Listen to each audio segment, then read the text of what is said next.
Alright, everybody. Welcome to the show. I am Dustin. This is Tabletop to Keyboard, and you're joining us for our Zweihander game, Terror in Treefell. This is Chapter 2, A Bone to Pick. With me today, I've got 4 of my 6 players. We are missing Shoshi and Georgie today, but we do have the other 4 here with us, so let's go ahead and just do quick introductions once again. ERP, go ahead and tell us who you are and who you're playing today. I'm ERP. I'm playing Meraki, who is the Slayer. I am currently holding 100% of our team's kills. Thank you very much. All right, Leopold. Leopold the Just, or Leland, Lee, whatever. Find me on whatever, Twitter, Instagram, Facebook, all that stuff. Mostly just RPG stuff, just work for a few different companies. And today I'm going to be playing Everest, the Elven Fop. All right, Woda. Hello, I'm Woda. I'm playing Hagen, the Jester, and Knucklebot. Not really, but whatever. All right, and Scott. I'm Scott. I will be playing Nigel Kabooter, our gnome sellsword, and a little bit of a tinker. So that's about it. All right, and again, I'm Dustin. I'll be the GM for today's game. I do have a few announcements off the top to go ahead and plug out there real quick. First and foremost, you find this game, Terror in Treefell, here on TT2KB every other Thursday, 9 p.m. Central Standard Time, like right now. So thank you all for being here to watch. Tomorrow, I will be, me and Leopold there, Leland, we will be on Grim and Perilous Gaming in another Zweihander game, which has a title, and I don't know if he's posted it out yet, but you'll be able to find it tomorrow about the same time over at Grim and Perilous Gaming. So make sure you check us out there again tomorrow. We'll be reprising our roles from a one-shot we did a couple weeks ago, so that one-shot's turned into not a one-shot. It's actually the new Warhammer Fantasy Adventure Path that's been reprinted called The Enemy Within. It's actually a pretty big Warhammer Fantasy Adventure Path, and they're converting it to Zweihander. Correct. Also, in 2 days, on Saturday night, the day after that, about 10 p.m. here on TT2KB, you'll be able to find our high fantasy D&D 5e game Everstorm. We'll be returning after our live session we had a couple weeks ago, so we'll be doing a little recap of what's been going on over the last couple of games and everything that you missed because the live session was not on stream. So you'll have to tune in to catch up with what's going on with the crew of the Grit as we continue to hunt down Peg the Pirate. Last but not least, Monday for the wisdom check back here, 10 p.m. on Monday, we will have the Liching Hour with us where we're going to talk about some tabletop RPGs. And the week after that, Found Familiar will be here. We're going to be doing a coffee giveaway with them. And we also have a giveaway from Tara Jade Sands, the voice actor who does the voice of Bulbasaur. And we have a fantastic necklace here that we're going to be giving away. So those are all things to look forward to here on this channel coming up in the next month. So keep your eyes and ears and your Twitters peeled and keep an eye out for all that sort of stuff. We'll let you know how you can get a chance to win coffee and really cool merch that we come across here at T22KB. So without any further ado, we are going to go ahead and catch back up with our player characters here who were on the road to Treefell from Huttenberg after being exposed to some weird sort of new disease that a stranger came wandering into town, and Nadia the Outrider drug him into a marketplace where the other player characters then unfortunately were also then exposed to some weird phenomenon. And now they've been sent by a plague doctor named Letronious to take a couple of days trip up the road to Treefell, which is a small logging community nestled up near the high mountains in the middle of the forest of Linovir. And we will go ahead and go to the map, because I believe that's what the players are seeing right now. You're seeing the map, right? Yes, indeed. All right. Yes. So for our viewers out here, you can see Huttenberg is the city where they had began. It was just outside, off the road where Nadia found the stranger heading to town from Treefell. It was discovered after some investigation that the rider was the bailiff from Treefell, who had been coming with the spring census. Every spring there was a census taken, and they keep track of how many people they've lost due to illness, other things, because there's a very, very, very bad history with diseases. One particular known as orc's molt, which will literally, if you catch it, turn you into an orcs. And that's no fun. But because they've had problems with it in the past, they always kind of keep an eye out for the return of the orcs. But they believe they've vanquished them. There hasn't been any sign of any orcs in several decades. But every year the census continues to happen under direction of Emperor Hans III. And this year, when the bailiff came to arrive at Huttenberg, he arrived sick with this disease, and everybody now has been exposed, at least in the party. So they were sent, being already exposed, to go find out what happened in Treefell, that little logging community up the road. And upon leaving with a cart of supplies that was given to them by the Plague Doktor Letronious in order to carry out their mission up in the north, the fop had decided that he would scout for the group and did not exactly do the best job in the world. And so he has wandered down the road quite a ways up ahead and left the party somewhat exposed for, one of the other members of the group noticed there's a small halfling with a cart starting to wander up the road towards them a ways, and they can't seem to find the fop anywhere. So Nadia gets on her horse Elmer and takes off up to locate the fop. Upon finding Evers down the road a ways, still not paying much attention, she directs him back because, well, there's something going on back at the rest of the caravan. And that's where we will pick up as Everest returns back to the caravan to find the party stopped along the side of the road talking to a small halfling with a cart. I'll make sure my player's audio. Are we all there, or are we camping? You are all there. You guys have not set up to camp yet this day. I'm just sort of walking up. The little halfling with the cart is standing there. He's got this wagon that he doesn't have anything to pull it with. No beast of burden, anything of that sort. He's just trudging it down a side road that intersects with this road, about where that Y in the road was. And the fop went down one direction and he was coming down from the other. And he comes up to you. He says, yes, my name is Gibbs. Gibbs, yes. I have many wares for you, many wares. Yeah, you might want to stand off there, Gib.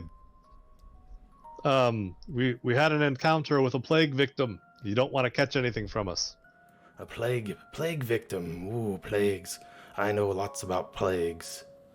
What kind of plagues? Well, the coast is clear. Oh, sorry. Who is this? Oh, my name is Gibbs. Gibbs, yes, Gibbs. And this here is my wares. I have wares for you to sell. I have wares. Are you in need of wares? So I'm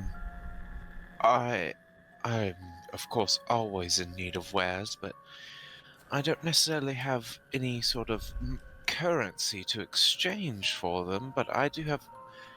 What does this guy look like? Here, I'll actually show you guys. I'll move over here to the screen with him. Did I put him up there? Tell you what we'll do. We'll just pull him out here so you can see him on the little map. Okay, sorry.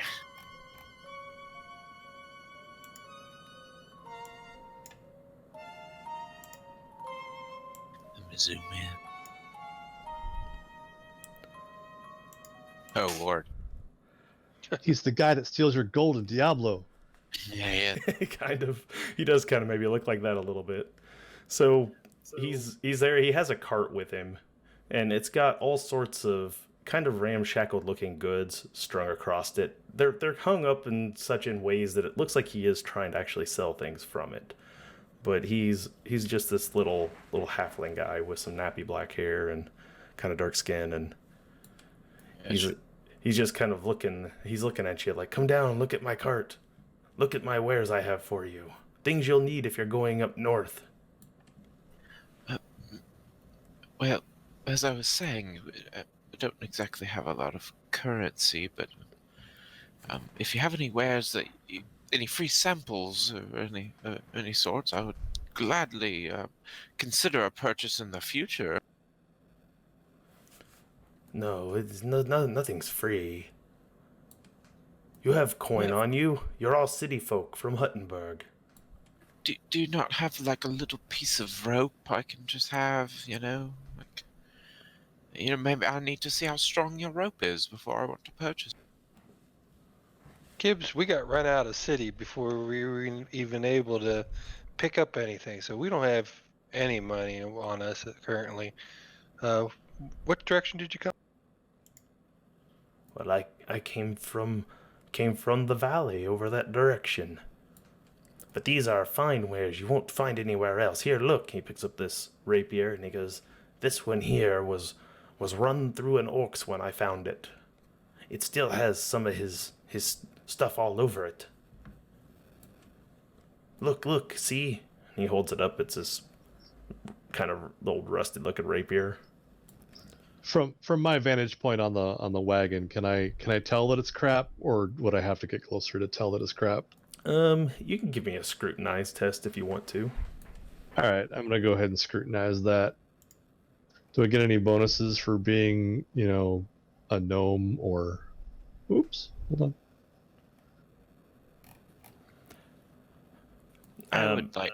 Go ahead. It's just it's an easy test, so just make sure you set your difficulty to easy. All right, still navigating. Just give me a second here. I'm not familiar with this character. That's fine. There's a place there about the middle of the top where you can see the There we go. 40. I rolled 61 of 60. That's not good, right? Not typically. You do want to roll under, and you did Yup. set your modifier correctly. So yeah, you look at it. It's hard to tell if it's anything like he's saying it is. I mean, it is a rapier. It's got a little rust on it. It may not be bad. He has some other wares up there. Like you see a hunting bow, and you see a few other things. I'm gonna go ahead and hop down from the wagon, and I'm gonna approach. And just be like, how much do you want for this bow and arrows? The bow. Well, that's a good question. Let's see. I didn't think anybody would want the bow. Hunting bows are expensive. If you're going, his might not be. His might be a kind of like shitty quality one that's like cheaper, but I think they're like 50 gold or something. Yeah. They should be expensive, but we've got an angle on this already. I was gonna ask about a sling. 4 gold. That's just things break. Do you have any gold? Sadly, no, we're not that wealthy. Oh. You deal in gold. And with this sort of getup, that's a little misleading based on the quality of your card. But do you have a sling or something? All I have is a couple of dozen pennies. Do you happen to have like just a cheap sling or something? Don't forget, you have that nice scarf. That's true. You do have the nice scarf. This is not a weapon, sir. This is a garment. Good for the trade. It's already in my character art, so this scarf is not going anywhere. I gotta move the roll screen real quick. Well, okay. I don't think we need anything. You can move along. How big is he? He's a halfling. He's pretty small. Hey, say Gibbs, before you leave, any chance you step down through tree?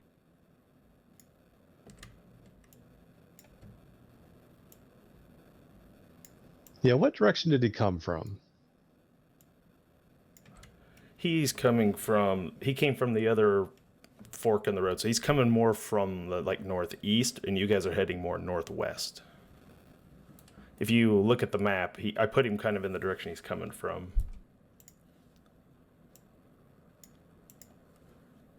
So Okay. he's coming from that direction, and you guys are heading from Huttenberg up the Mills Road towards Treefell.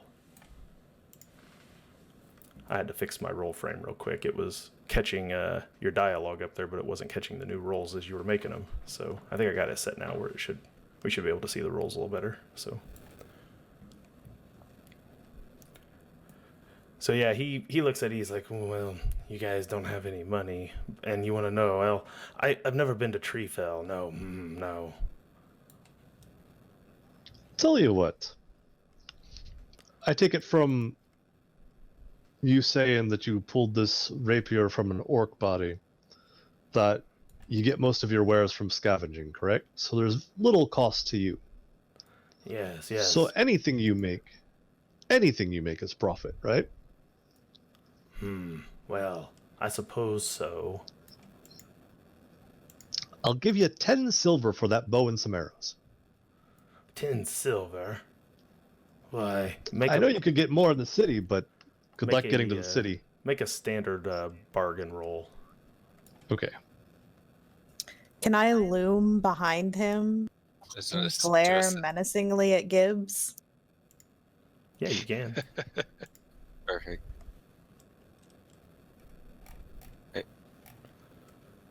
Bargain. Is there any way I could make his bargain easier by succeeding on a roll? Okay, or another so- bargain roll? Nope. Oh, wow. First off, he got a critical success. But we'll come... well, we're good. So we're not going to worry about it, but I'm going to tell you how helping works. If you want to assist somebody with a skill roll, you have to have a rank in it yourself.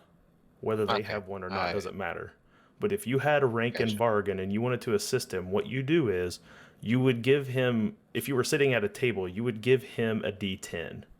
And he would roll his percentile dice and the extra D10 that you gave him. And that D10 that you give him or his D10, either one could be used for the singles one's position. Oh, okay, that's interesting.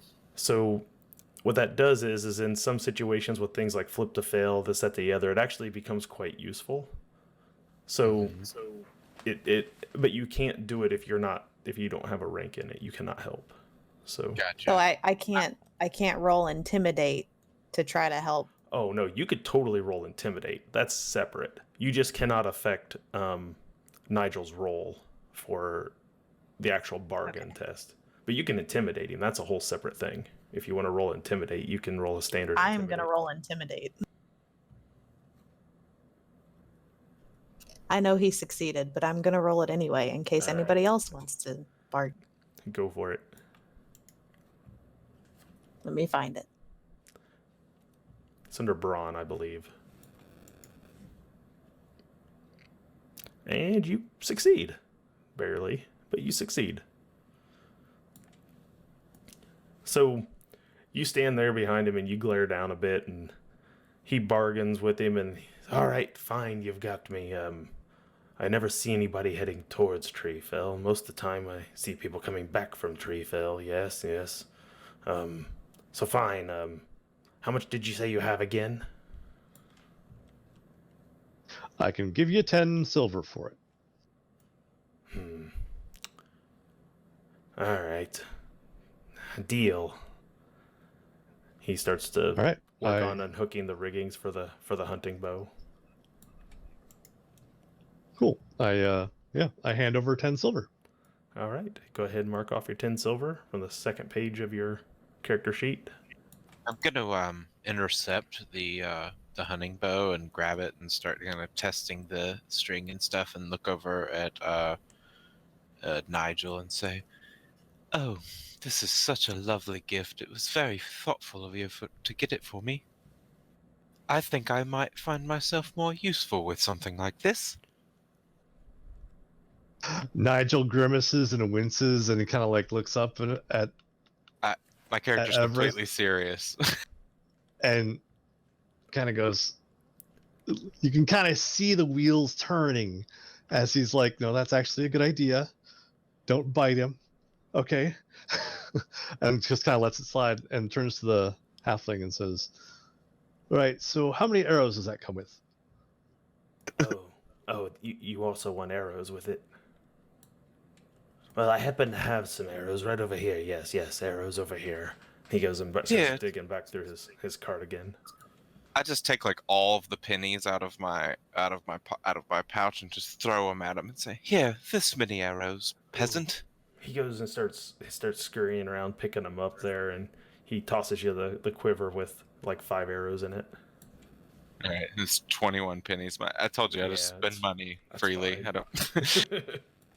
He's scurrying around picking up the pennies that you kind of tossed his direction.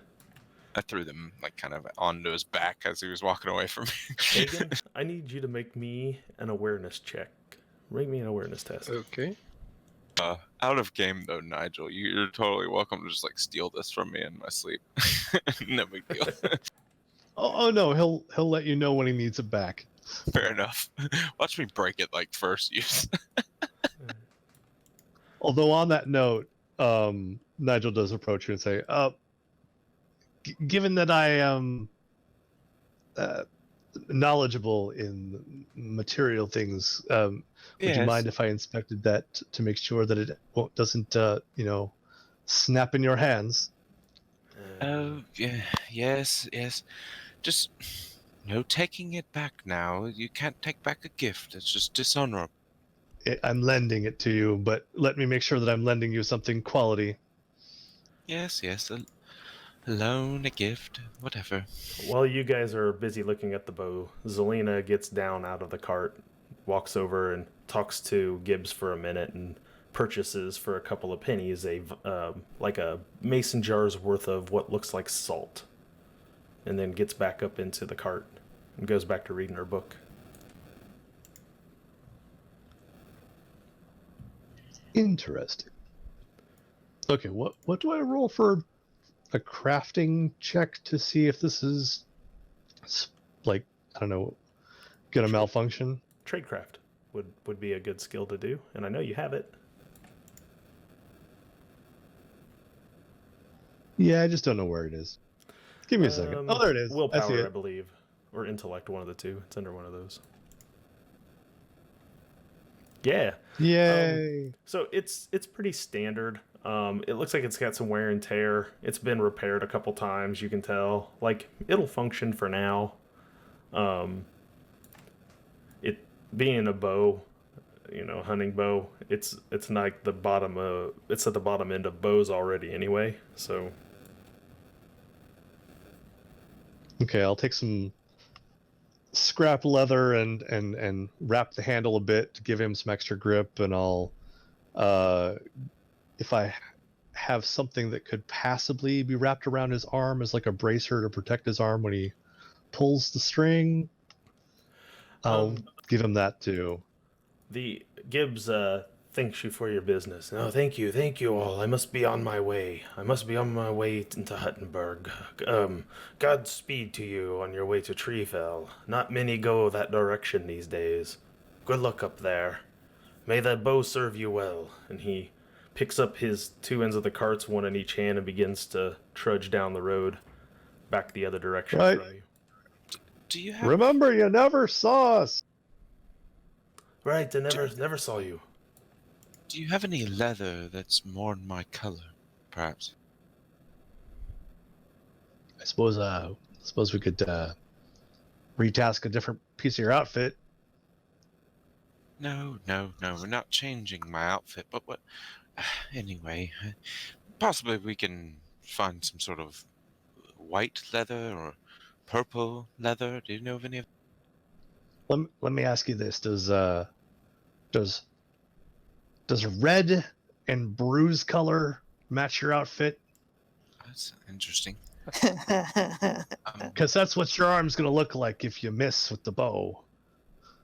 Oh, fair enough. All right, well, I'll wear it, but not I'll often. come up with something more fashionable later. Thank you. But You are a man of many gifts. Meraki should still have some skins. Yeah, it's likely you probably have a few on you. Because you Because travel pretty she- light. Get him like a. Well, she had them in Huttenberg, but we never did actually That's exchange right. anything in the market. Yeah, that's right. You did have them. So yeah, you still have a few on you. Do I see what they're trying to do? Like, Yeah, it's Do pretty I even know? obvious. It's pretty obvious what they're trying to do. All right.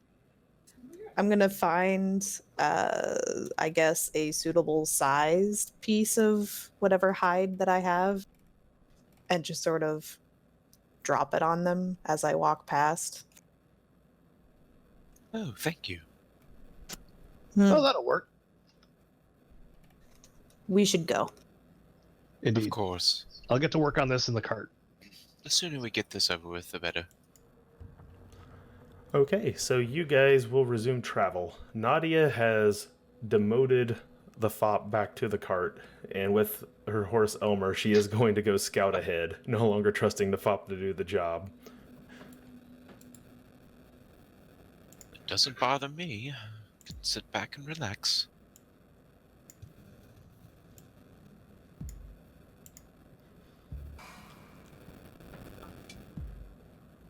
All right, so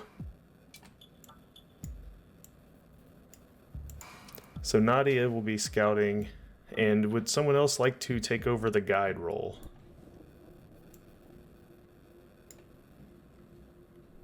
I have a question. Yep. How do I program in my distance for my hunting bow? I have short, medium, and long. How does that work? I have 9 plus PB. What I would write is just in the medium put 9. 9 plus Okay. whatever your PB is. Just write that number actually in there so it shows up, so we'll know what it is. Okay. When the new sheets come out, I think all that'll be programmed in a little better, but they're not out yet, so. I can do it. I can be the guide, but I'm not going to be real great at it. I'll guide us. I don't care. All right, well, so move yourself up there into the spot if you're gonna do the job for the rest of the trip.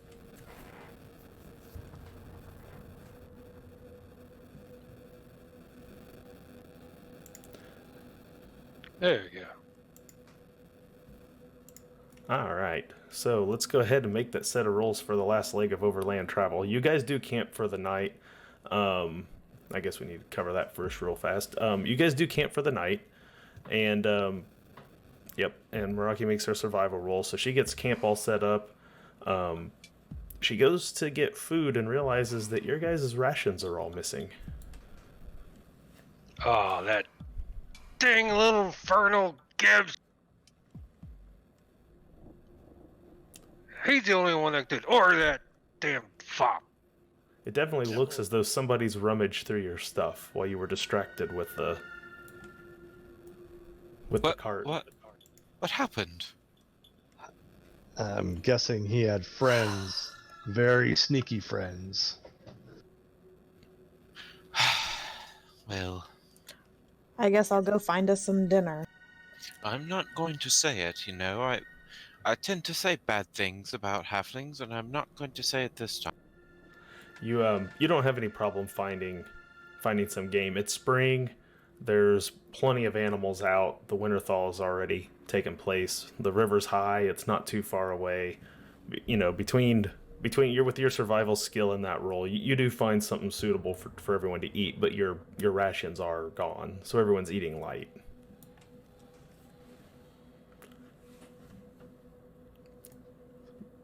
I have to do everything around here. Now that's just the rations that were given to us with the cart, not what we were holding personally, right? Right, that's correct. Okay, cool. So yeah, the stuff that was put in the cart, it looks like some of it's gone. Now you guys didn't really get a full list of inventory of everything you had, so you don't know what all might be taken or what you're currently without, but you can definitely tell that it looks like some very sneaky people rummaged through the back of your cart while you were not paying attention and watching the bone picker do his thing. Grr. So after a rough night of not sleeping well, after being slightly paranoid that actually everybody go ahead and make me a resolve check. This will be at standard. You can't take favored enemy in halfling. You're not allowed to take any humanoid. But I'm gonna kill him. You said resolve? Yeah, resolve. It's at standard, so make sure you're on standard. Nobody's sleeping well today. Oh, hey. Nigel's okay. Hey, look at that. The fop is okay, too. Those critical Sleep successes like a from little both baby. of you. He is passed out. All right, so Nigel and Everest take no peril. Everybody else is going to take a D10 plus 1 peril. And we'll see if you actually gain any peril ranks. You said that reset, correct? Yeah. You're probably thinking of corruption. You had corruption that I took already reset up to 0 on all your sheets. Okay. All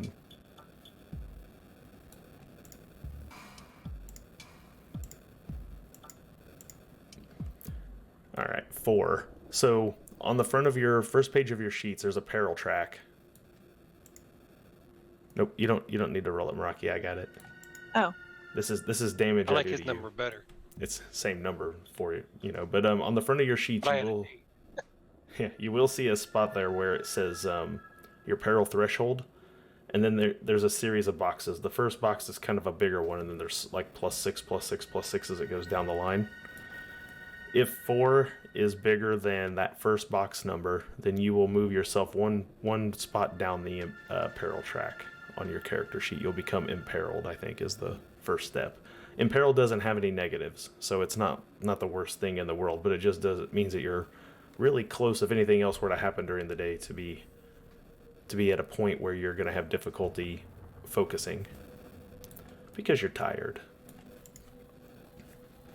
I'm always tired. I'm old. So does anybody take a peril level from 4? No. No. Okay, I didn't think so, but that was a crap roll, unfortunately. So everybody gets up the next day, and you break camp, you get things going. You've only got to travel one more day to make it to Treefell. You'll be getting there around nighttime, but you should be able to make it there according to the map. And we'll go ahead and we will go ahead then and have Hagen make his easy guide roll. And you won't have to worry about survivalists for the end of the day, because unless something goes horribly wrong, you will make it to Treefell. Go ahead and make that roll, Hagen.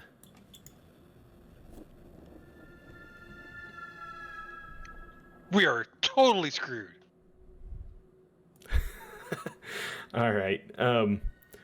So you guys do find the path rather difficult. Reading that map isn't quite as easy as you thought it would be. Maybe it has to do something with your lazy eye and your milky eye, but I'm great at navigation, though. Believe it. But it actually takes a little help from Meraki to get everything kind of straightened back out again. She has to step in there and kind of help you look around at the yeah, but they did not believe it exactly.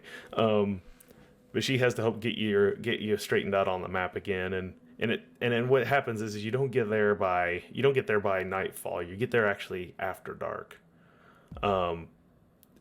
When you arrive, there is no sign of Nadia at this point. Clearly, she scouted ahead and must have arrived long before you did, because by the time you get there, when you guys start to come up the road, you see 2 men standing by the side of the road with lanterns. And they look as though they're waiting for you.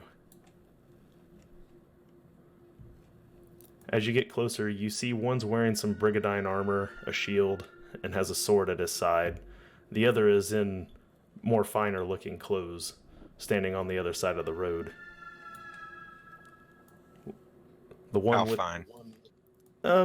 Pretty well to do. He's standing there at the side of the road, and he says, Welcome to Treefell. It's rare that we get visitors from Huttenberg. Your guide has already come through, but said you would be right along, but that was some time ago. Did everything go okay? Just like we planned it. Just like we planned it.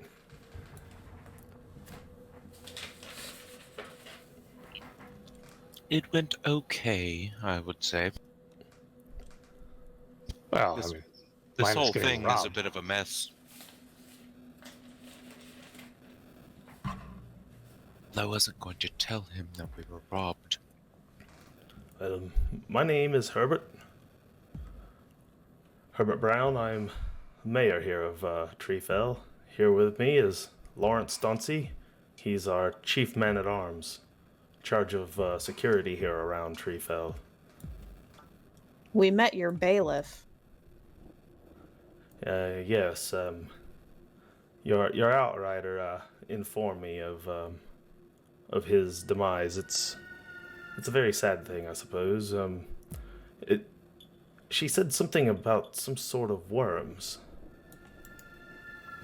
Are there others? Nothing like that we've seen.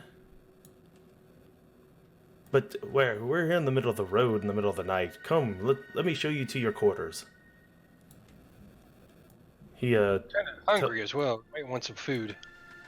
Well, after we get you unpacked and we get you into your cabins, we'll go back to the inn and we'll see if we can get hold of Bartholomew and see if he'll whip you up something to eat. Here, come with me. So as you travel up the road into Treefell, it's nighttime. You can hear the crickets and all the other noises of a standard forest. You're gone deep into the forest at this point. The trees are rather quite large here, which is the reason why Treefell was originally founded, was because they needed these large trees in order to make siege equipment that was used to win the war with the orcs.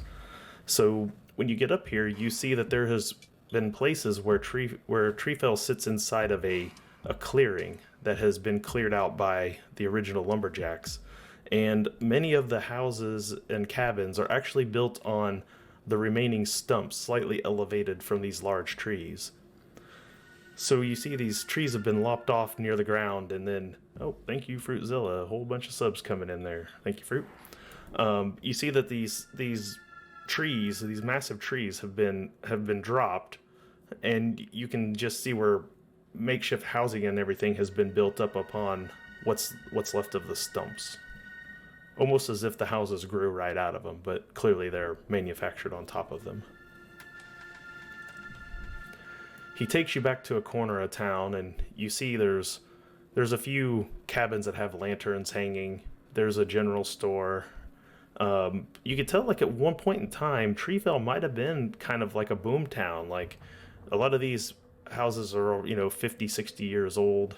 They're really not that old a construction compared to what you would see maybe inside of cities that have been around a long time. But a lot of it looks deserted. There's not a lot of people around. Of course, it is after night. You didn't get there as early as you thought you would be. But you do get there, and you do find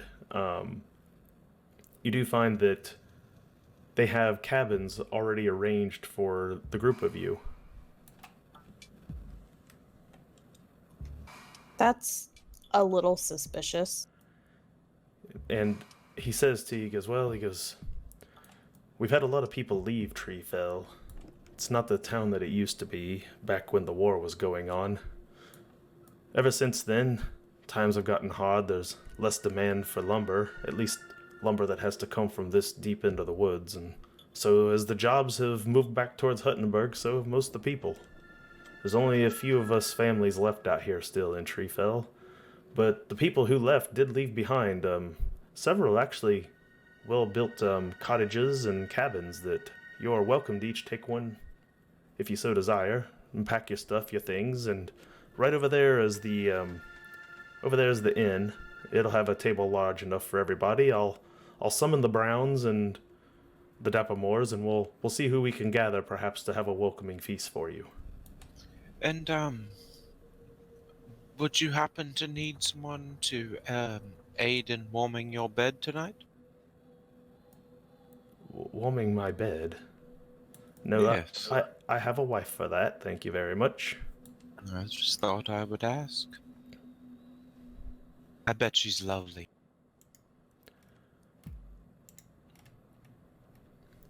Yes, she is quite lovely, thank you. Now, if you don't mind, I must be on my way to go fetch other things. Go ahead and make yourselves at home here, and you pick whichever cabins you like. No one will bug you here. Thank you very much, sir. I'm sorry, my brain is I'm a little bit older. And what was your name again? My name is Herbert Brown. Herbert Brown. Okay, I'm Hagen, Herbert. Glad to meet you. We'll definitely be over there for some food. All right. So you After he guys walks away. you guys get the rest of your stuff unpacked out of your carts, and again, you can.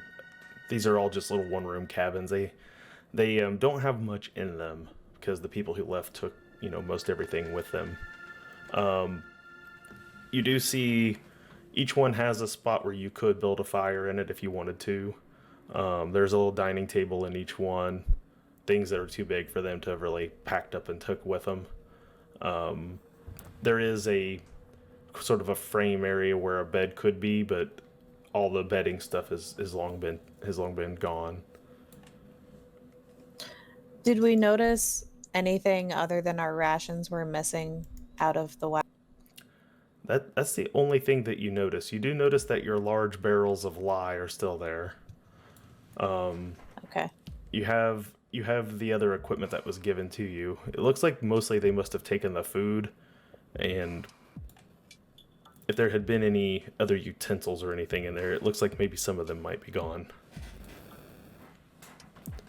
Which isn't going to be a problem while you're here, maybe quite so much. It would be more of a problem when you go to set up your camp next. So you guys may have to see if you can do a little shopping or something while you're here in Treefell before you leave, if you have to leave for any reason.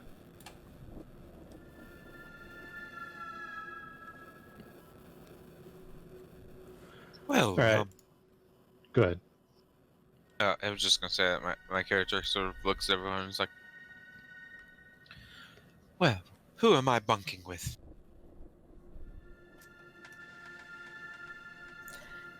You take one step into my cabin and you're dead. Well, Meraki leaves to find one.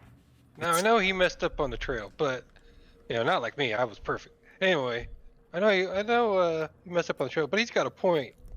Even if it's just for him being who he is, but he's got a point. We should kind of probably stick together. I don't know if I trust this whole area. After that guy exploded worms, I don't really want to, be alone right now either. Hagen, that's beautiful. I would love to bunk with you. You could grab my bed from another one of the cabins and drag it over to your. I will assist.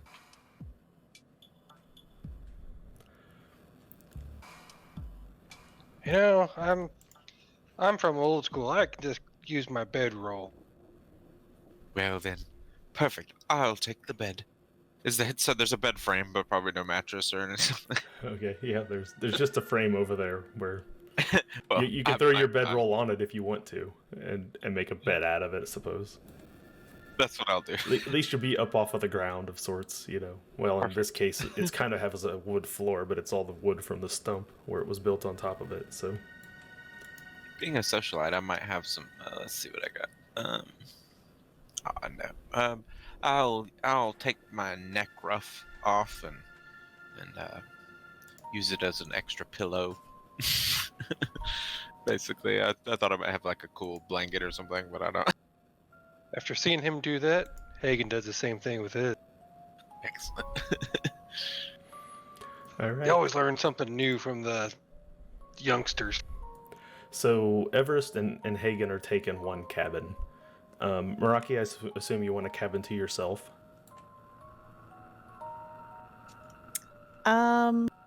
Unless I'm trying to think of which party members have not been useless to her. Do any of these Probably all cabins of them. have like a large chair, like a large? Yeah, you could find one with a rocking chair in it that they just didn't take with them. Is it big enough that I could like sleep in it because I'm small? Yeah, they're not. The one you find isn't really sized correctly for you, but you can certainly still get in and out of it even with your bum foot. Yeah, I think what I'll do is I'll like lean it against the wall or something and use it as basically a makeshift hammock. Throw my bedroll into that. All right. So you go ahead and get yours set up. Meraki, you're going alone then at this point. Zelina goes and takes her salt and the rest of her things, and she takes the cabin all to herself. And before she goes in, she tells you she's retiring for the night. Lawrence Stancy, the man with the armor, the shield, everything, he comes back your way. Well, you weren't followed. Nobody came up the trail behind you. He reaches out a firm handshake to those of you as you come back out of your cabins. My name is Lawrence Stancy. I'm the man at arms around here. Charge of the watch.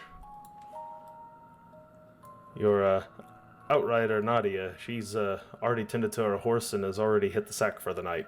Quite tired from the day's ride. But I hear that Bartholomew is starting to whip up food over in the kitchen, along with a couple of the other women folk. If you want to make your way over there, I think we've roused a few people who would like to meet our new visitors here in town. Give you a chance to get to meet everybody. All right, Lead the way. I'm gonna shake his hand. Hello, I'm Hagen Ferncrest. I'm the guide of this here bunch. He kind of takes a look Would at love you. to have some food. He looks at you a little strangely. You're the guide, huh? Rolls her eyes. Well, come this way. We have some accommodations ready for you. Have the perfect. No, sorry, go ahead. You make your way over to the inn, and you can see where it looks like it's boarded up. Like nobody really stays here. Like maybe it's not even open most of the time. So you get inside and you can see where there's brooms where things have been swept up kind of hastily, where things have been moved around and reset up. And there is a table there with a couple of nearby lanterns glowing. And you catch a smell of food being prepared and some people working back in a kitchen area. You can hear people talking and rattling around some iron pans and things going on there in the back. They take you to a large couple of tables that have all been moved together. You see there's a few other gentlemen and a couple of kids sitting at the table at this time.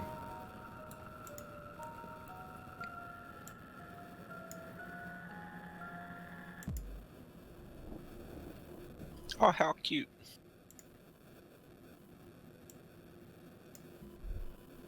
Oh, there's a lot of you, isn't there?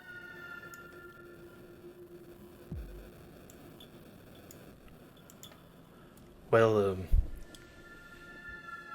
Lawrence comes in. He goes, well, there may have been a few more here at dinner, but you guys arrived later than what your outrider said. So we're reheating up the food and prepping a few other things here on the spot to welcome you to our town.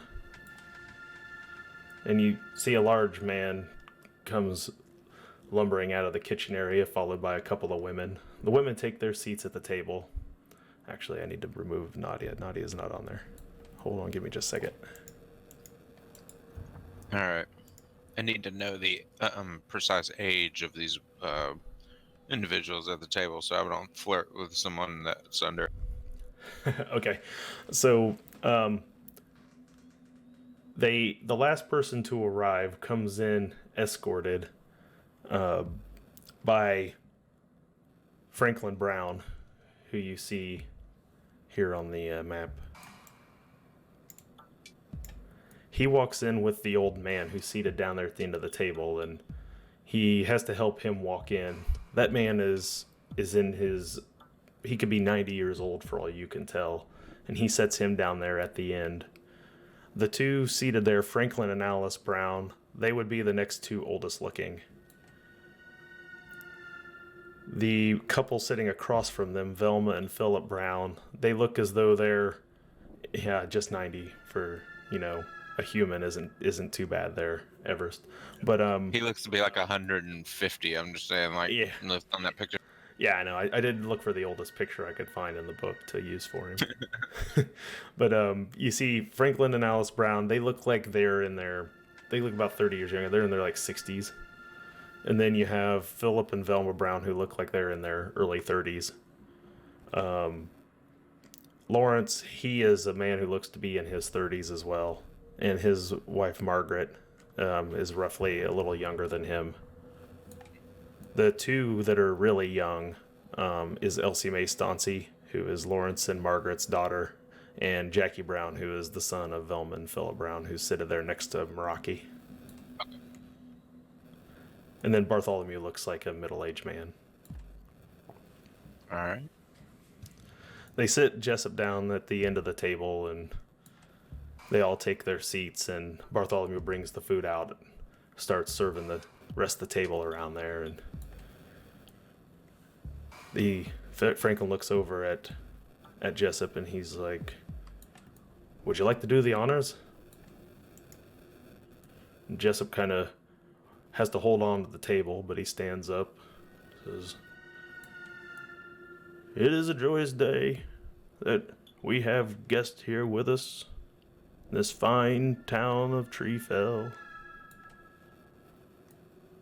May this food be prepared by blessed hands, and may we find strength and nourishment from it after our guests have had a long couple of days on the road and bring with us good news, I hope, from Huttenberg.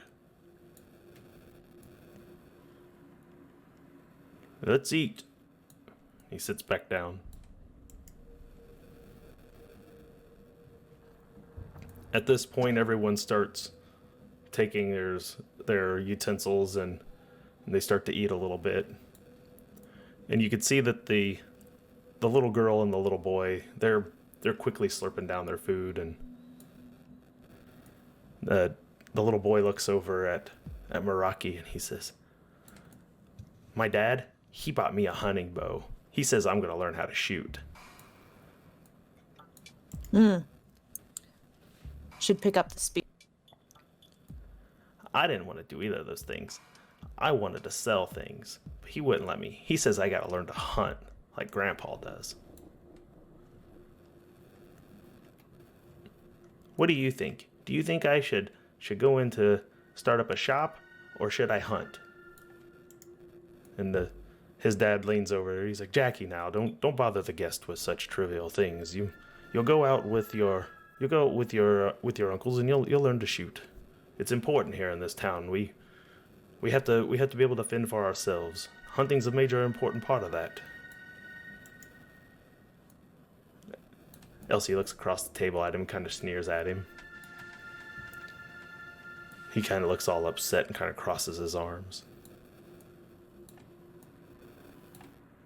You see a few of them look rather tired. They're up later and eating later than they normally would, but they did want to go ahead and enjoy time with the newcomers into town.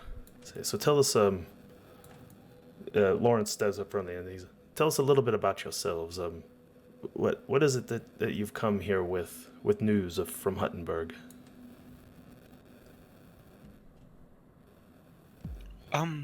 Well, I don't know if I'm the best person to tell you this, but it seems as if you have a plague here. They all kind of hushly look around the table at each other. A plague? There's no plague in Treefell. No one died of illness this winter at all. The worms that exploded from your bailiffs suggest otherwise. Oh. Well, whatever fell upon him, he happened to him on his way to Huttenberg. It doesn't come from here in Treefell. There hasn't been anybody exploding of no worms here in Treefell. Well, I mean, if do there you was know when he left? Well, let's see. It had been close to a week ago. He set forth with the census to take to Huttenberg like we do every spring.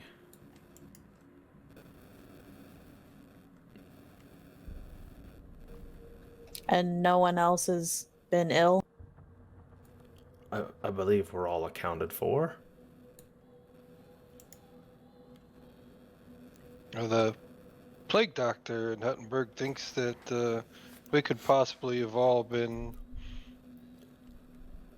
gotten the same thing. So he sent us here to do another check on everybody, and well, that's why we're here. I see. Well, we should definitely take this seriously. I'll fetch our barber surgeon in the morning to give everyone a good look over, but nobody's complained of anything that I'm aware of. What So, about your livestock? Well, hold on.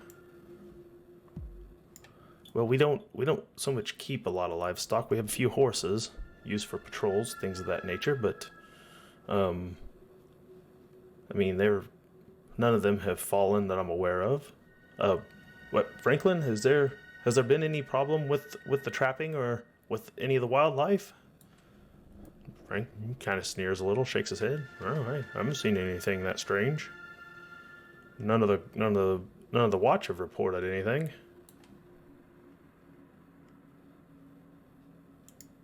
well, any chance in the morning someone can show us where the bailiff is? Well, I don't know. I guess he had an office or a home here, right? So I'd like to see those just to see maybe what's going on in that.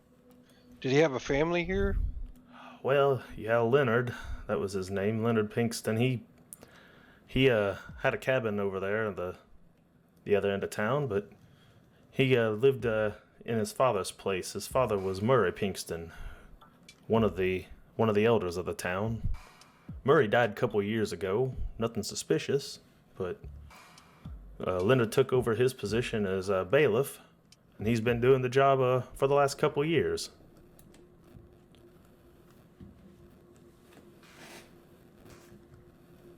So he just worked out of his home then. Well, it's everybody here has kind of has to wear more than one hat, if you will. We many of us have to take shifts on watch because while there hasn't been any worms or plagues, there's always wolves and other wildlife that make their way into town and try to get into some of the food stores. We spend a lot of time just living off of the land, hunting deer and rabbits and gathering berries, things that are edible through the forest.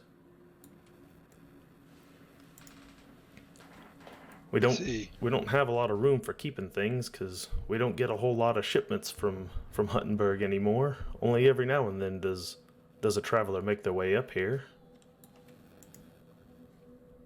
I mean, we don't get enough traffic like we used to, so most of the shops around here are closed down, and we just have to take care of our own. You know, that brings up a good point. Why is it that you guys stay? I know you've been here for a while. I'm sure Jessup here was here when he was still just a young man. Like, Well, Jessup is one of the founders of Treefell. Came here during the war under the charge of Emperor Hans III. There was, of course, a war going on with the orcs, and they were looking to set siege, their war horde was, upon Valandria, and they got right up to the gates, but the Emperor had a plan. He wanted siege built, so he sent Jessup and Murray Pinkston and Lars Berkstein and Terrence Mars, along with a small crew of other villagers, woodsmen up here to Treefell to found this area. And I think that, well, a lot of them, even after the war was over, they were always skeptical that the orcs were really gone, that they'd be needed again. There'd be a new war, there'd be a new threat. But it's the years and decades have come and gone, and it's never happened. And well, without a need for there being any new siege, So you're all just stubborn. I suppose you could say it that way. But Jessup here, he believes fully that the God Emperor has led us here, and that it is our post to stand firm here until our time is needed again. So yeah, I guess we're stubborn. Yes, that's very honorable of you. Um, I would like to just kind of look around the room. Who looks like they have the most power here? Old man? The most power, Besides the old man. like socially? Yeah. The old man's words obviously carry the most weight, but he's so old and frail that people don't look to him to lead like they used to. Most of the sort of the leadership role in the town seems like it falls more towards Franklin Brown and Lawrence Stauncy. And the one person you notice who's not here at the moment is Herbert Brown, who's the actual mayor. He's actually the guy technically in charge. Okay. And Lawrence, does Lawrence seem like an eligible bachelor? No, his wife is seated right there on the other side of Nigel. That's with right. his daughter Elsie Mae Stauncy sitting right there with him too. That's fine. I'll figure out a way through these relationships. I'll find the ones that are weakest and then break my way in. These guys are all a very kind of tight knit family. They're all coupled up at the moment. There are others in the town that you might be able to find later that are in different situations, I suppose you could say. Yeah, I don't see an old lady, Miss Dappermore, sitting around, so I'm already sitting next to Jessup.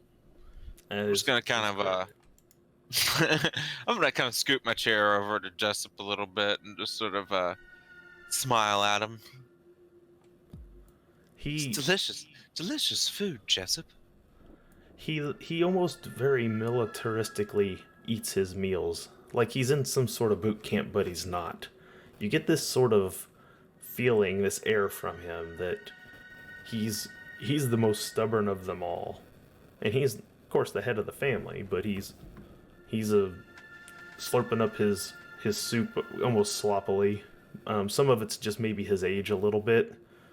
His coordination isn't what it used to be, but you know that he's not wasting any time either.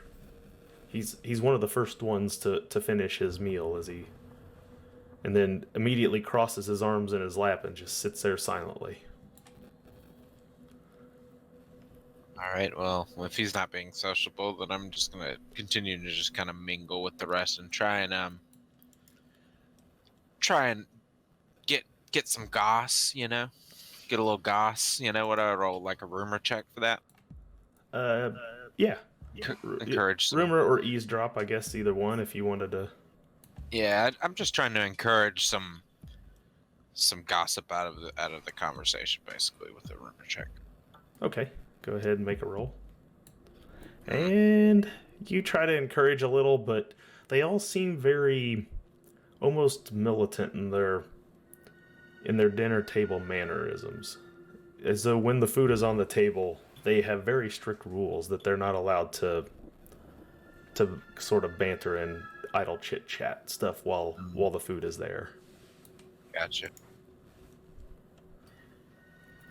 Well, As Hagen takes a bite and has his mouth full, and he says, "So Jessup, I know the Emperor too. I was his personal jester for a while. Jessup, How do you know him?" Jessup looks at you with squinted eyes. You're his fool? I've never been a fool, sir. But I was his jester. Yes, definitely. You're a long way from Valandria. Yeah, there's a whole story about that, but yeah, it's not one I can really tell with the youngsters here. If you know what. Well, it doesn't sound like dinner table talk to me, but perhaps another time we can catch up. No, sir. Why, when we won the war against the orcs, one of the Emperor's sergeants came here to Treefell and presented me with this key. He pulls it out from underneath his shirt. It was a symbol of our dedication to the throne. You should be careful when lifting your shirt like that. Some of us are trying to eat. We might pass out. Looking good. And Philip looks over at you and he says, I wouldn't continue down that path with Father. Oh, I'm just complimenting the man. He looks good for his age. I could only hope to look that good when I'm 90. He looks you over a little closer and he says, are you, you know,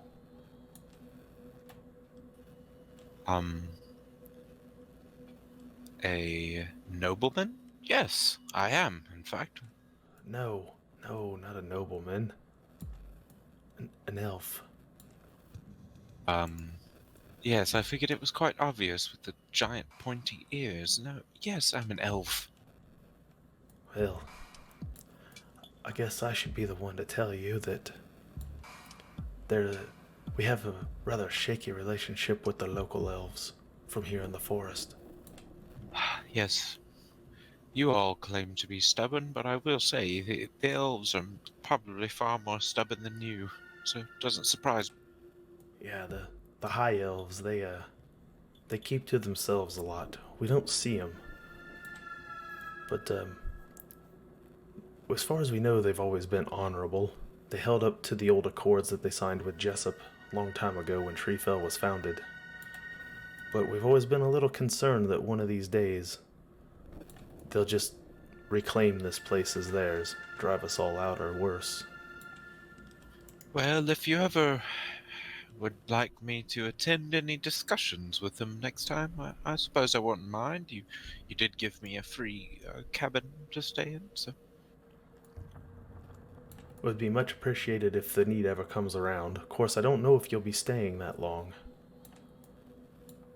It depends on how long our investigation takes, I suppose. Again, those elves, they live up in the mountains. It's another day or two travel up into the mountains to find them. But every now and then, one of the watch says they claims they'll see one down by the river. Ah, yes, doing a little fishing or bathing, I suppose. Well, no one's ever seen them with a line on the water. They could be spearing them, I suppose. All we know for sure is, one of the things that Jessup agreed with the elven elders was that nobody from Treefell would cross to the other side of the river. The other side of the river, that forest land over there, strictly for the elves. Isn't that right? He looks down at his son, Jackie. Jackie kind of scoffs at him. Right, Dad, we don't cross the river. Well, that sounds like a rocky relationship indeed. Yeah, maybe if we can see those accords sometime, maybe tomorrow when we're checking out the beta place, I'd like to take a look at them just to see what everything is like, so that we don't trip anything up with the townspeople and elves. We just want to make sure everything's okay. Well, as for as long as we have to be here anyway, which as long as we don't die, I think we'll be all right. Death is quite funny to you, isn't it, old man? I'm old. What am I gonna do? Fair enough. Though I would like to see the time of the young Jessup there. What are you, 50, 60? Hey, let's not go there. Bartholomew lumbers his way back out of the kitchen in the back. Because if none of you'll be needing anything else, I'm gonna go get back to some shut-eye. He looks over. Lawrence, you'll lock up the place when you're done, right? Board everything back up. Lawrence nods at him. All right, you're a good man, Lawrence. I'm gonna go hit the sack. Welcome to Treefell, everyone. Thank you very much for everything.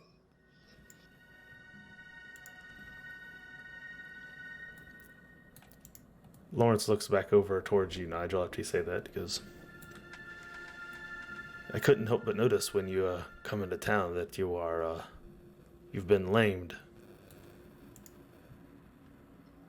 Took a bit of damage to my the lower leg here.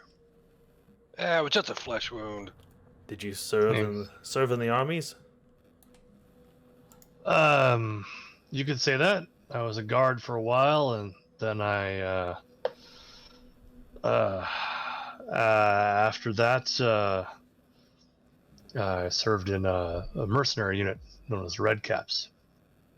Red Caps. I've heard of them. They do a lot of rather unscrupulous work. And we got our own kind of scruples, I guess. Scruples. Anyway, sorry.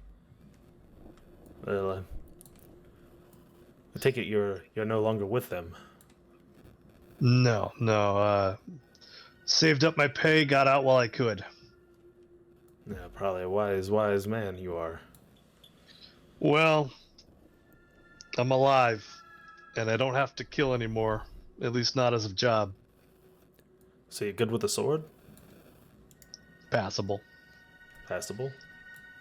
I can always I'm use doing another all right. man on the watch around here. Well, tell you what, Yet to see once passable. we've had one fight. That's all it takes. And I did help you skewer that one guy. You got the final blow. I just want to point out that you say you need another man on the watch, but this woman here, I guarantee you, is far more capable than any warrior you have on your staff. Well, I don't doubt her prowess, but I don't think I have a suit of armor to fit her. She doesn't need it. He kind of looks over at his wife and down at Franklin, and Franklin kind of shrugs. Well, all right. And your name is? Meraki. Meraki. And you are you're a warrior. Slayer, to be precise. A slayer. Well, we haven't seen I one say of I those in assume a they long know time. what. They've only ever heard rumors of slayers. Well, you are, I suppose that your talents are welcome here then, for sure. But, I don't have any accommodations, for someone quite your size. But, I'm sure Velma and Margaret and someone can work on something if you feel you need it. Franklin set some traps. We'll have some more hides and stuff soon. We could put together something for you if you feel that it would help you. Armor is unnecessary. You wanna just go out there and in what the gods have given you, huh? Never seen a reason otherwise. Look at this man. So talented. He just points over to Hagen doing his juggling and plate spinning. Oh, all right. Make an acrobatics check. All right. Or not acrobatics. Sorry. Coordination. That's what I'm looking for. Coordination. I definitely want to offer up my massage services as well to anyone. So you're I juggling cannot some make things one around. tonight. That's an 86 for a 43. Yeah. You're Double. juggling some things around and everything's going well, and then you accidentally drop one of the plates, and it's luckily they don't have like fine glass, so it just rattles around on the floor, makes a loud noise, and everyone kind of looks down at you, kind of grumbly. Nope, no one more That so. happens on occasion. Ha ha. I'm a bit soft compared to the others. Okay, well, I'll turn myself up a little bit. I had myself down because last time I was way too loud.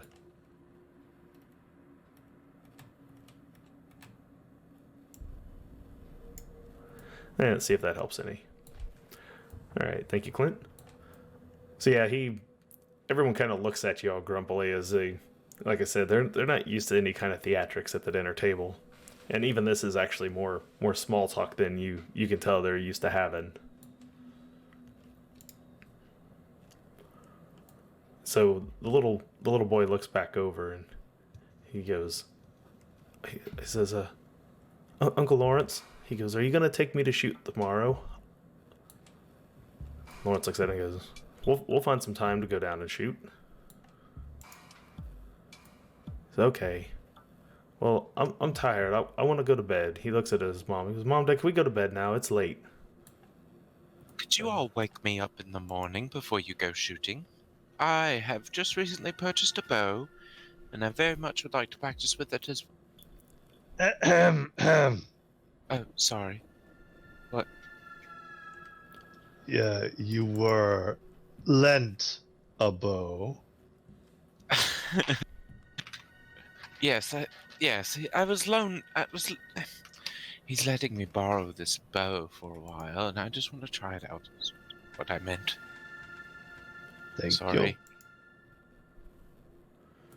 you. All right. We'll take you out both for shooting lessons in the morning. Excellent. My plan is to actually just show up with 5 arrows and leave with maybe 6 or 7 without them realizing. Okay, we'll get to that here shortly. At this point, everyone starts to finish up their meals. They all take a little time again to welcome you to Treefell. They start to pick everything up, start to clean up a bit. One of them, the older lady Alice, sitting over there along the side, did you find everything, all your accommodations? Is there anything that you guys need for your cabins? I know they're somewhat barren. Some people have left over the years, and well, there hasn't been anybody to upkeep all of them, but most of them should be sturdy, good solid Treefell wood. Is her husband around? Yeah, Franklin's sitting right next to him. Shit. I set them as whatever. couples at the table to try to help you realize. Yeah, I wasn't paying attention. But okay. I'm just gonna ignore him. And I'm gonna say, well, honestly, I could use a bed mate if you're not up to anything. If your husband's okay with it. Franklin gives you this scowling look from across the table. Well, you can join us too. How We, big's your bed? We don't engage in those sorts of Awesome things activities? around here. No, Well, Father Jessup there is a pilgrim and a devout follower of the God Emperor, and there's a certain law and order to the things that we abide by around here. yes. Okay, my apologies. Too religious. I'll back off a bit, but I do still offer my massage services, and we can discuss that at breakfast in the morning. I suppose I'll be having breakfast with you. We'll get Bartholomew to whip up some breakfast in the morning if you want.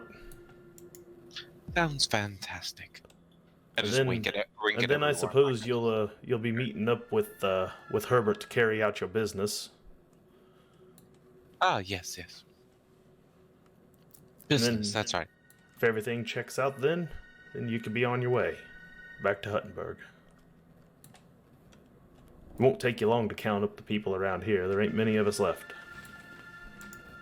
Yeah, you make a good point. We really are trying to just get this over with and get on back. So. I just love how quaint this town is. I can't get over it. Just want to eat it up.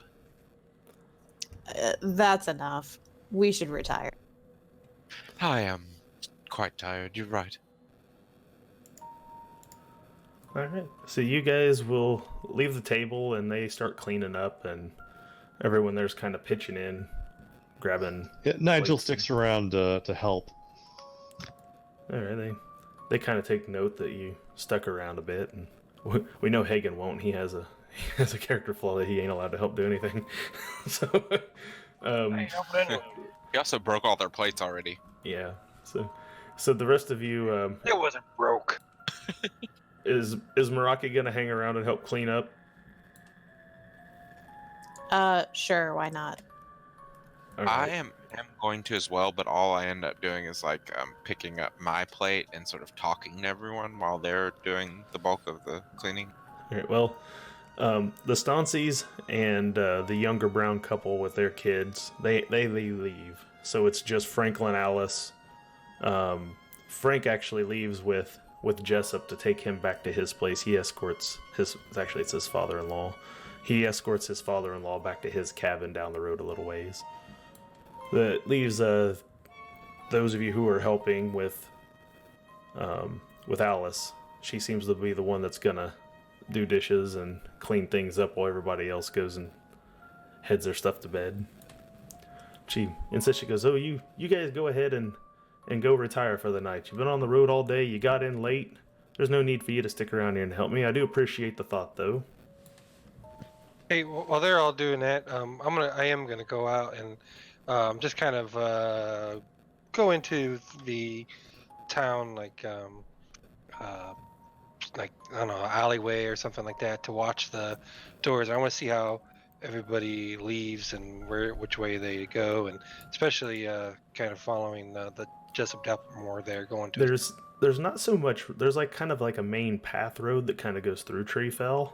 And there's a few little kind of branch roads that come off of it, but the houses and cabins and stuff are not built that close to each other. There's not like true alleys.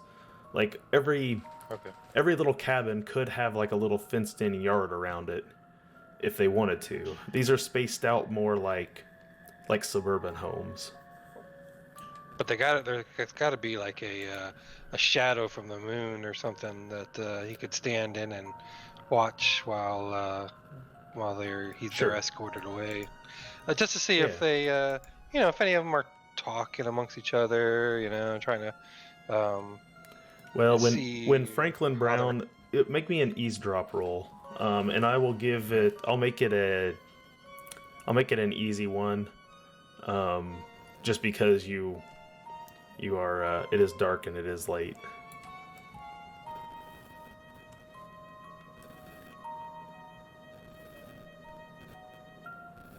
There you go. Finally made You one. made one.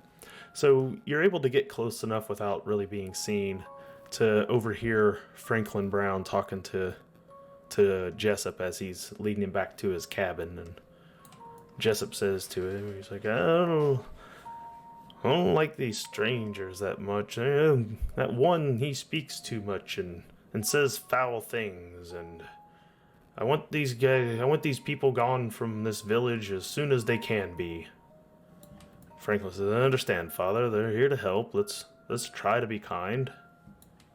Well, there is no place for this sort of tomfoolery. Just get their jobs done and get them cleared with the barber surgeon and get them a clean bill of health and get them home. Okay, Father. We'll get it done. And he takes him over and leads him into his cabin and begins to help the old man go to bed. Okay, cool. Thank you. The rest of you are inside with Alice as she's doing dishes. Once again, reminding you don't need to stick around to help her. I'm just gonna I want to roll a charm just to sort of, I don't know, shower her with flattery and stuff. Okay, yeah, make a charm roll. That's fine. Since there's no seduction skill. Jeez. Charm is part of seduction. That's why the prostitute profession gets a 20% bonus at it. Ooh, you just made it. So, you lob a few compliments her direction, and she kind of blushes a little and kind of smirks back at you, and she goes, You have quite the tongue on you, elf." It takes everything in my character's power to not say what comes to his mind originally. And then he says, yes, that is it. I believe it's part of my nature, being an elf. Well, it's been a long time since I've heard anybody talk with that sort of flair. Most of the people around here are scared to death of my father, Jessup. They won't speak in such ways, and especially within earshot of him. Yes, religion has its pros and its cons, in my opinion. Now, if you need to know anything else, Father Enoch will be around, I'm sure, tomorrow. He doesn't stay up late enough to join us tonight, unfortunately, with you all getting in so late. But he'll be around tomorrow if you wanna go take a look at the chapel. From the other room or outside, you hear, "We weren't late. We were right on time." Yes, right on time. We intended to arrive a little bit late. We didn't want to inconvenience anyone at dinner, but it turns out you waited for us anyway. So nice of all of you. Well, your other compatriots have long gone to sleep. Surely you should all probably do the same. You have official business to handle tomorrow, and you have a shooting lesson. Yes, I do need just a little sip of something before I can relax into my bed. Do you happen to know where any sort of spirits are? Cyanide. What is that, ma'am? She laughs at I'm not Meraki's. there. Alice laughs at Meraki's comment. Is that a sort of drink? I'll make you a cyanide. Come around this way into the bar area. Okay. So she goes out through the side of the kitchen and takes you over into a bar area where you can see everything is not wiped down and dusty. So she grabs a rag and starts wiping down a long bar. There's a few bar stools there and a lot of tables that have the chairs picked up and put on top of them. There's cobwebs all over everything. You can tell nobody's ever really in here. She lights a lantern and hangs it up there and reaches up into a cabinet and opens it up and starts pulling out a few bottles and some glasses. Well, they're not glasses, they'd be cups. They'd be made of clay or something, but something simple. So is my fancy speech enough to pay for me a quick drink? Well, we don't get a lot of patrons around here. I suppose we should drink it before it becomes undrinkable. So she pops open and pours around her drinks. This one's on the house. Consider it a welcome to Treefell. There you go, drink up. Excellent. It's just so hard for me to sleep without just a little nip. I definitely go, definitely grab my glass and I'm gonna precariously grab the rest of the glasses between my knuckles and my chest and carry them back to the rest of the group and pass them out. Do the rest of you that are there take a drink? I don't, if I'm there, sure. If you're still there, I mean, did you go to the bar with him? Yes, I do. I guess is the question. Okay. Sure. Nigel, I want to see him drink cyanide. Did you go to the bar? After everything's tended to in the kitchen, he will go ahead and take a nip. All right, so you walk into the bar area and she's already got drinks poured and Everest is starting to hand them out to the rest of you.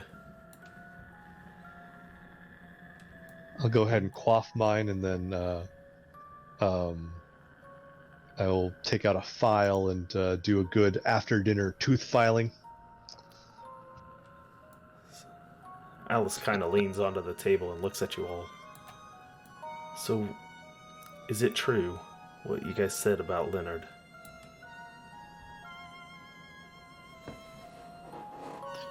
Leonard being the bailiff? Yes, Pinkston, yes, the bailiff. I'm sorry, I'm a little distracted. What were we talking about? I pull out the, I guess, teeth that I had that I kept as a trophy from the. You took the whole head of it. You've got like the whole head mouth like thing in your bag. All right, well I pull it out and drop it on the table, and I say, "This is what happened to him."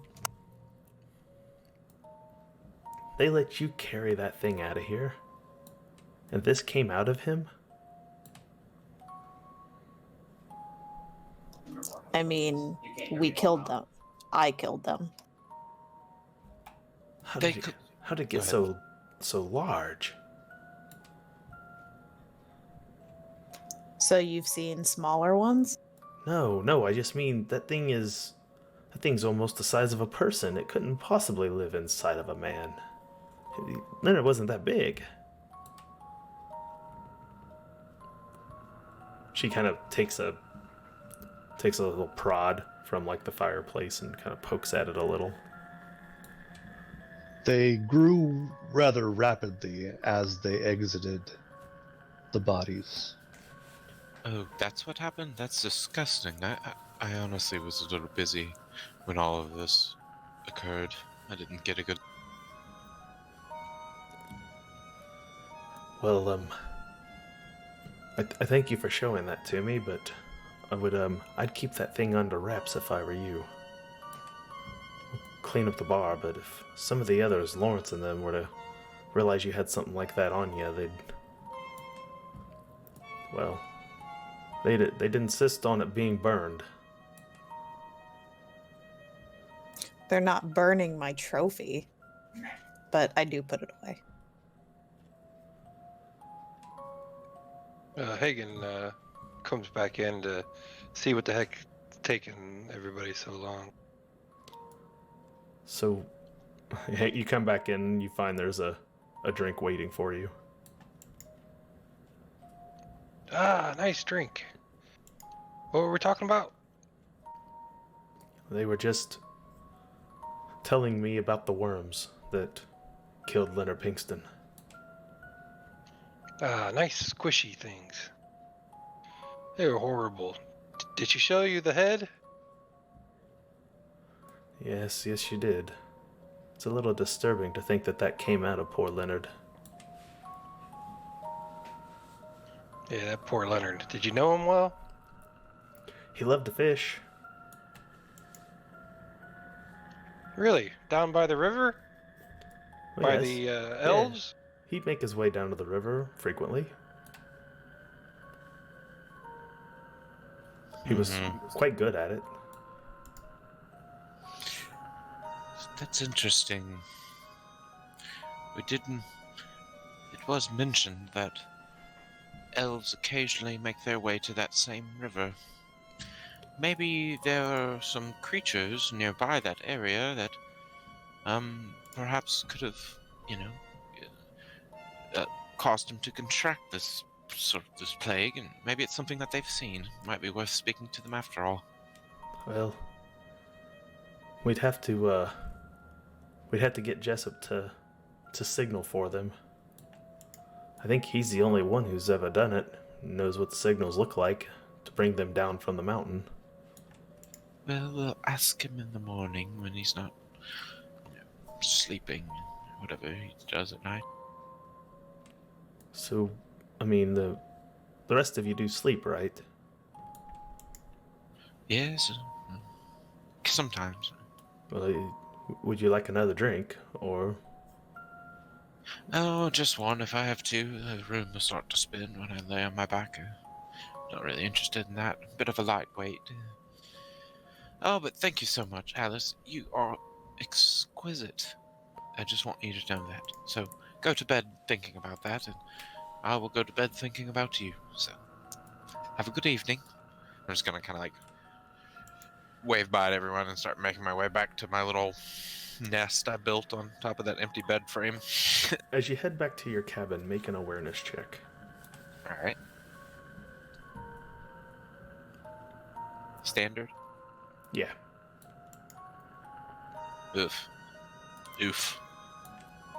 You walk along and you think you hear something over to the right side of the town out near the forest line.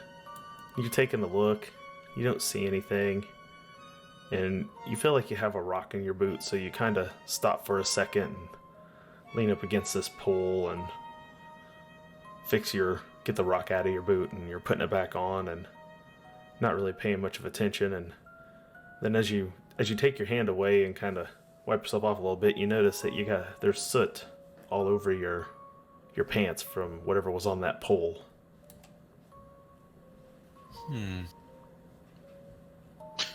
I'm going to make note of that and not touch it any further because I don't want to get more dirty. As the rest of you leave the inn, you see the fop over next to this pole. He's kind of dusting himself off. He's got his boot off, digging something out of it. I shrug, continue to my cabin. You go ahead and make an awareness check as well as you kind of pass by him on your way to your cabin.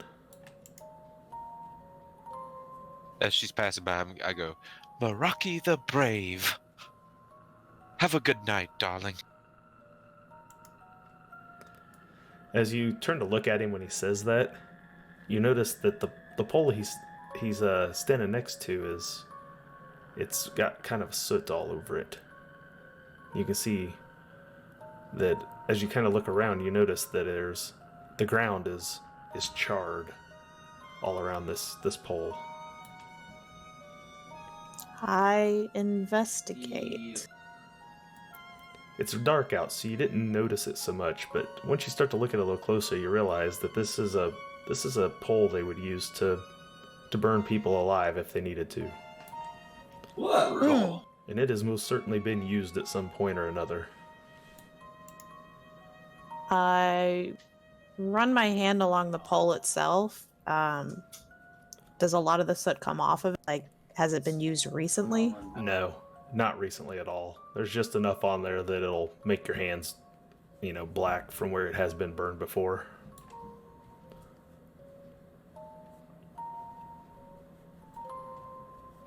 What are you doing over here? What stopped you from going to your cabin? I'm just completely oblivious to not connecting two to two together, kind of at this point. We need to keep an eye on Zelina. I'm gonna go to her cabin. You guys actually don't know. I don't think any of you know anything about Zelina and her ability to do what she does. I don't think she's Didn't told she? But didn't she try to cast something during the fight? Well, you and I were outside. Yeah, she was inside the building. You guys never saw her do anything. Oh, that's right. The only one who maybe would have had a chance would have been Nigel. But I think he was back getting his sword, so I don't think he saw it either. But she did make one attempt, I think, to do something, but that was it.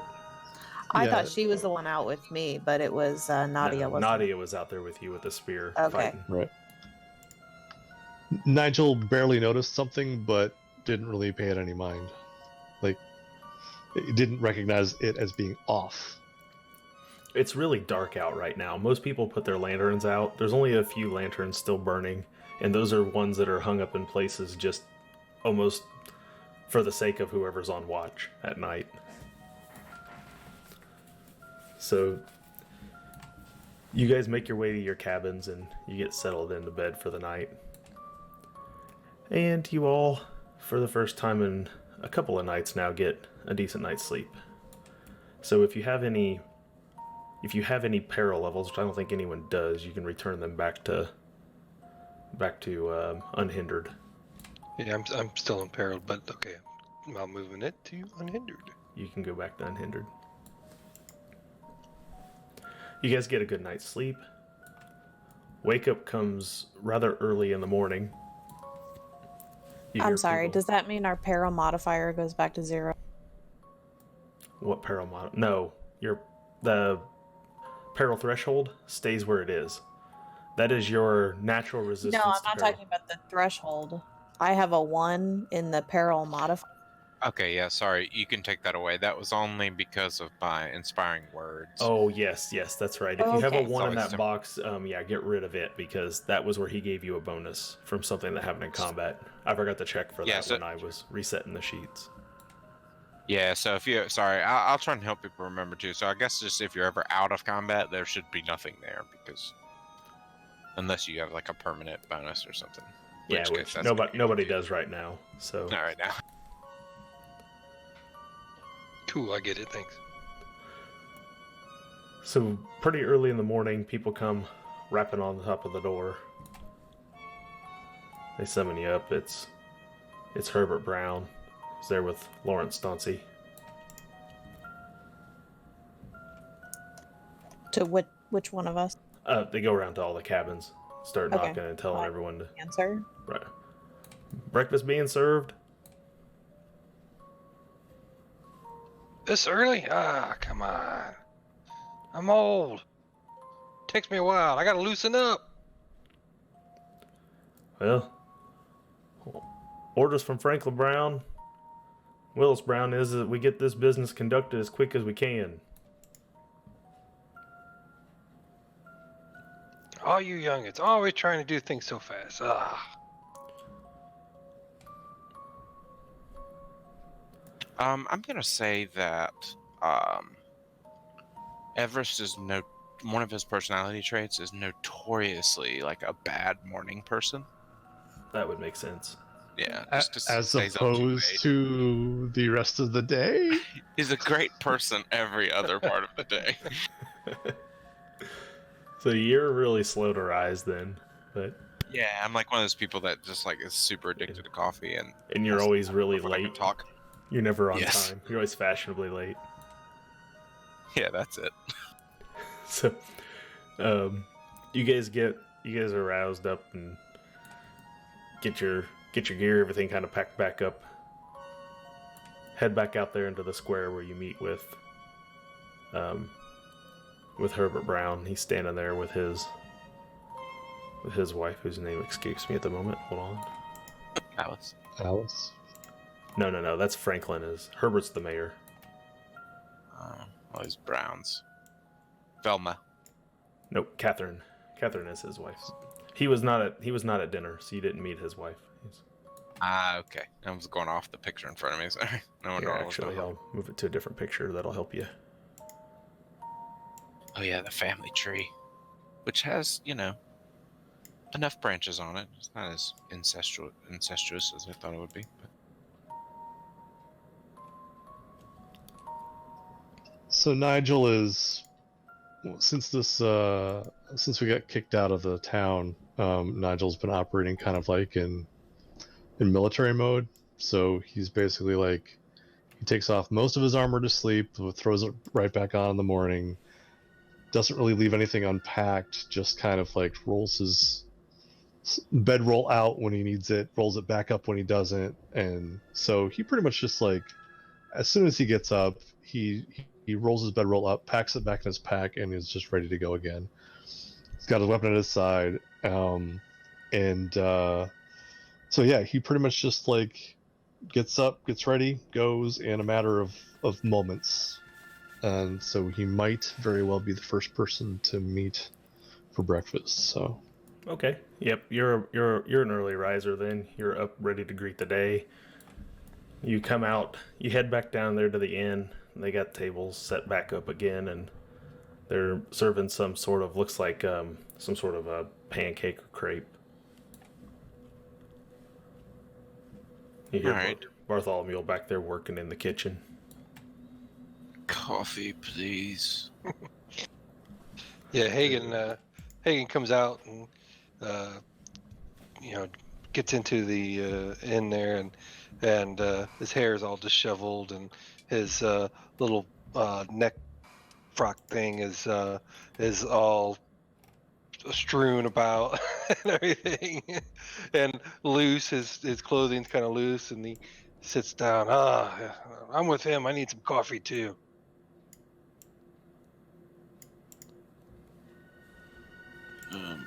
Nigel shoves a cup of, or a mug of very black coffee in each of your hands as you walk in. Oh, thank you, good sir. Oh, thanks so much. There's Do you know how much I Do you have need? any honey? It looks like several other people from town have made their way down into the shop, sitting at some tables as well. They're dusting off tables, and it's almost as though they've come down here out of curiosity to see who the new arrivals in town are.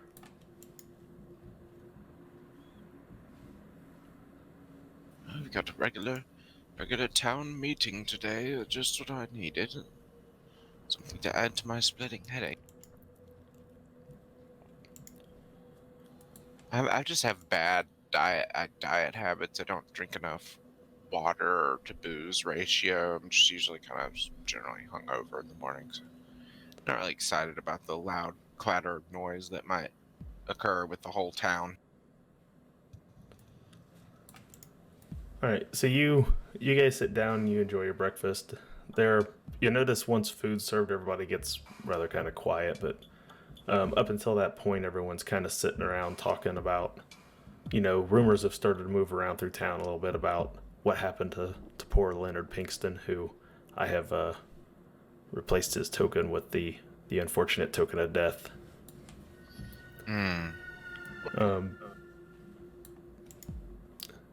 Alright. Yeah, I mean,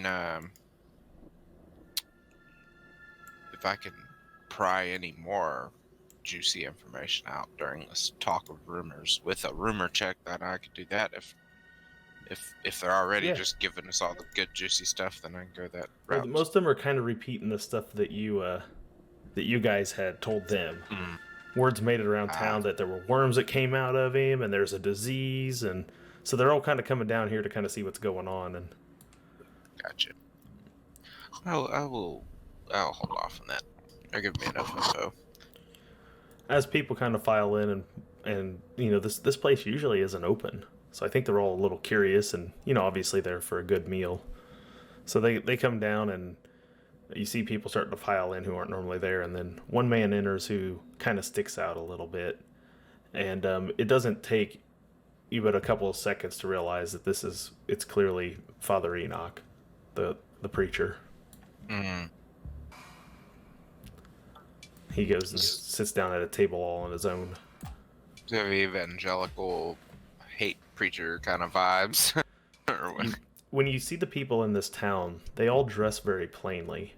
All their clothes are either made of hides, or are done up almost kind of like an Amish feel to them. The Calvinists. Yeah, sort of. You kind of get that vibe from them. Their clothes are very plain, not a lot of color to it. Some of them have been living out here long enough that they don't get fabrics and stuff in to make clothes regularly. So it seems like they're very minimalist. And they set to it, and you see the boy Jackie's over there, and he's got his bow with him, his quiver of arrows. He comes running up to you. He's like, "Where's your bow at, sir?" Oh, I left it back in my cabin. Can we walk by my cabin while we're on the way to the practice? Yeah, I'm sure we can stop back by. Okay, thank you. This is excellent. Well, everyone, I promised this lad I would go and shoot bow with him this morning, so... Well, Lawrence walks over. He's got to finish eating before we could take him out there. You don't want to go hunting on an empty stomach now, Jackie. He's like, "All right, Uncle Lawrence," and he goes back over there and starts cramming pancake into his mouth. Awesome. I like kids. Like this one anyway. He's pretty cool. And you see the little blonde-haired girl comes walking up there and says, "Daddy." She looks about 8 years old. She goes, "Daddy," she goes, "when he's done with his hunting lesson, can we go play?" He says, "Well, I want you to stay close to town. There's apparently things going on out in there in the woods, and we don't exactly know what's going on yet. I don't want you getting in any trouble." She says, "Okay, we'll be good, Dad." She looks over at him and at the boy, and he kind of gives her a nod and a thumbs up. And then she walks back over there by her mom to start eating her pancakes. The town's all abuzz, and this other man walks up there and he introduces himself. He goes, "I'm Mason Mars, because I'm the barber surgeon here in town. And I hear you're all needing to be checked up on." Well, we've been sent by, what was his name? Latvarius? Letronious, the Plague Doktor. Letronious. Laborious, whatever. Laborious. So you guys met a Plague Doctor. Latronious. You guys met a Plague Doctor for real. Yes. He sent us up here to investigate concerning the death of your bailiff. And when you say that, everybody kind of starts hushly, like talking amongst themselves, like, "He's all Plague Doctor." Kind of a small roar goes over the place. So feel free to check us out and clear us, but we're going to need to ask some questions about poor Leonard's activities prior to his departure to out of town. Well, Leonard was a pretty simple man. He liked to fish. He did his job. He was part of the night watch. He'd take shifts, to give people breaks. He did his part to help this community keep going.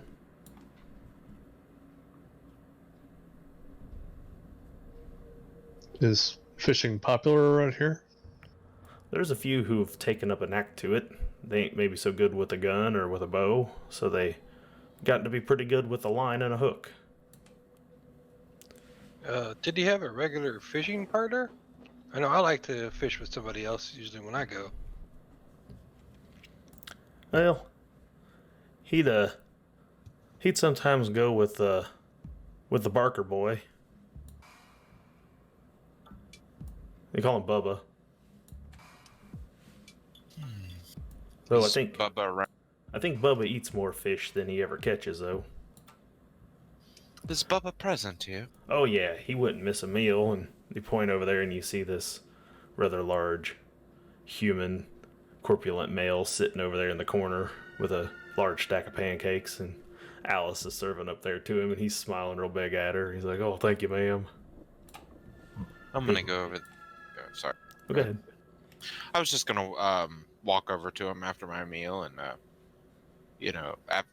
walk over to him after his meal. To basically just try and motion for him to come and talk to me over in the corner and stuff. I just want to talk to him one-on-one at some point. Not right now, but He's sitting at a table alone. Oh, he is? Okay. Well, I'll just bring what I have left on my plate over there. I'm just gonna say I have like half a pancake left. Just bring it over and sit down in front of him. All right. And give him a big smile.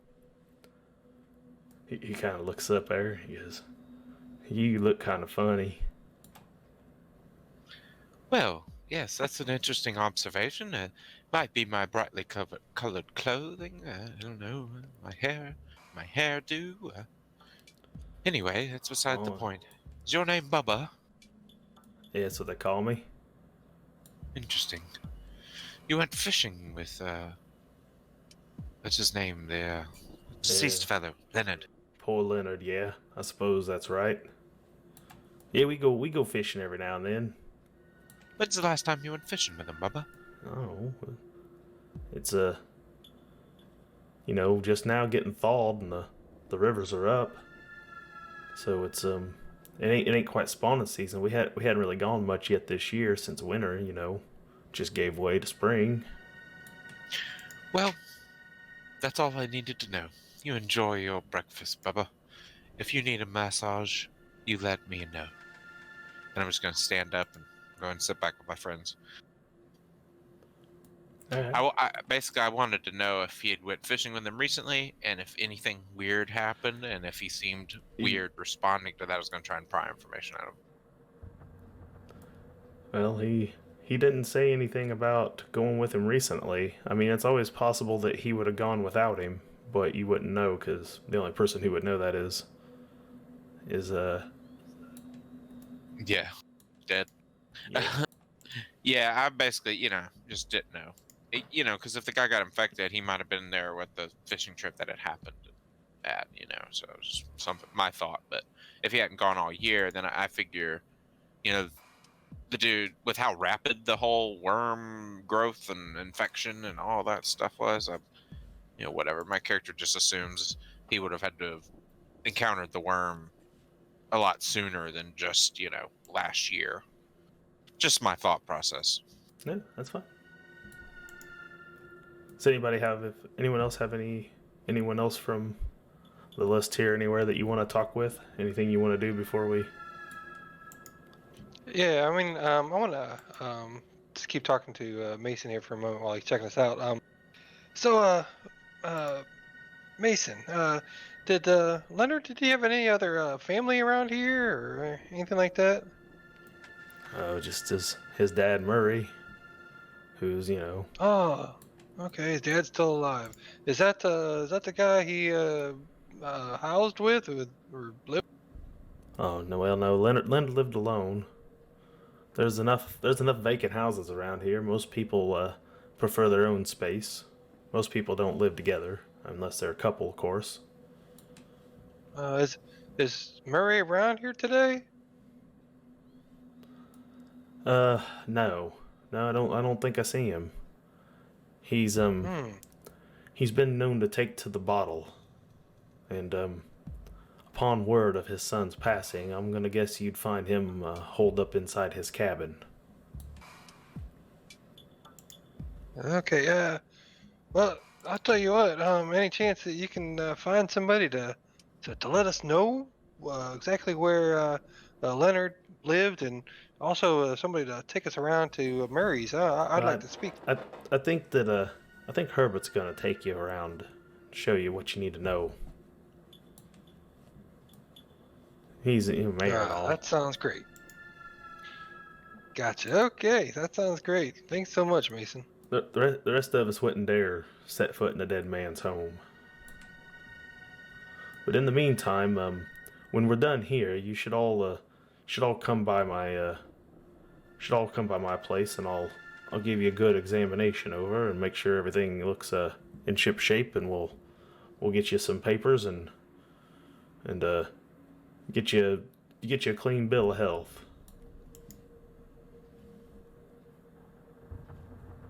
Yeah, I'm sure we'd all like nothing but that. Hopefully that's the case. If you did indeed meet a plague doctor and he sent you here after what you encountered, he's gonna want some sort of sign that you're not ill. And I can provide that for you, no problem. Yeah, well, I think some of us are ill. Points over at Everest. But not all of us are, that type of ill. Your jokes, they're the worst. I just want you to know, and I completely understand why you were fired. Hey now, we don't talk about that. Yikes.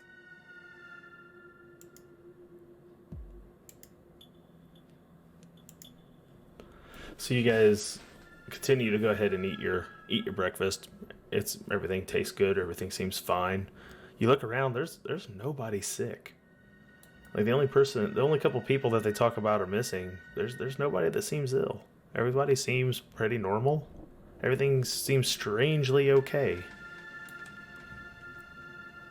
About that time everything finishes, you see Lawrence stands up and he walks over there to the wall and grabs a bow and a thing of arrows and slings them over his shoulder and points to Jackie and over towards Everest. He goes, "All right, well let's go set up a target, and we'll work on a few basics on shooting with a hunting bow." All right, yeah, and I'm also going to use this opportunity to try and get some information out of them, see if I can probe them for information about, I don't know, just kind of try and get a read off of their answers to questions about encountering these worms before, using like Scrutinize or something. Okay. So, yeah, if you want to question if they're telling you the truth or not, you can use Scrutinize. That would be the role you would want to make for that. Okay, yeah, basically I'm just, while I'm out doing it. If you want to move on to someone else, I'm going to have the other three, if they are going to or not, head over to the barber surgeons. Okay, yeah. So, Yeah, I mean, if we have to. well, they're kind of strongly encouraging you to. And if you have any plans to ever return to Huttenberg, Mason's kind of making it sound like you might have to. I guess that's up to you. You're probably the biggest, strongest person in this town. There ain't nobody that's probably going to move you against your will. So you just need to let me know if you're going to go or not. Yeah, I'll go. I'll humor them. Nigel, are you going? Yeah, I'll go with. All right. So, Hagen, are you heading to the barber surgeon?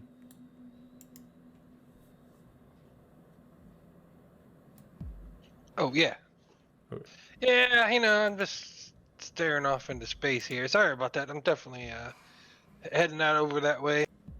All right. So you head out over that way, and you guys go over there, and he opens up his shop, and it looks like it's better kept than the inn. Like people might occasionally come here to see him.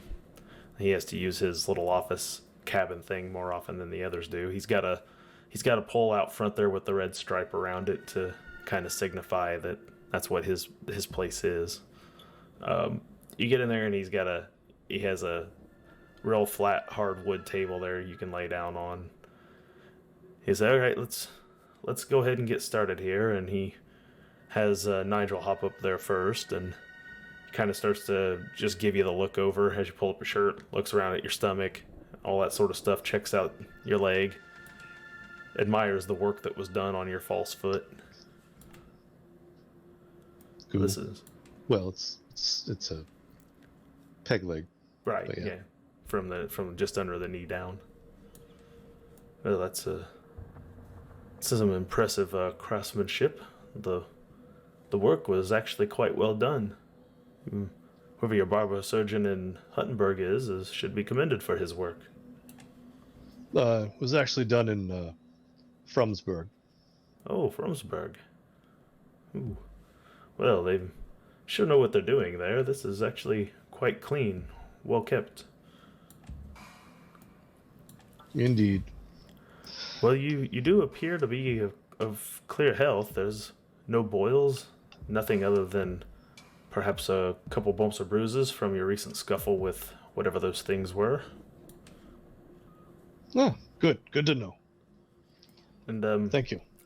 how about we do you next there, Maraki? You come this way. And he kind of All right. starts looking you over and notices that you have a couple scrapes and cuts from the recent fight with him, and checks it out. He goes, "Doesn't look like anything's set in. There's no redness, no swelling. As far as I can tell, you look like you're fine." Checks out on your back. No boils.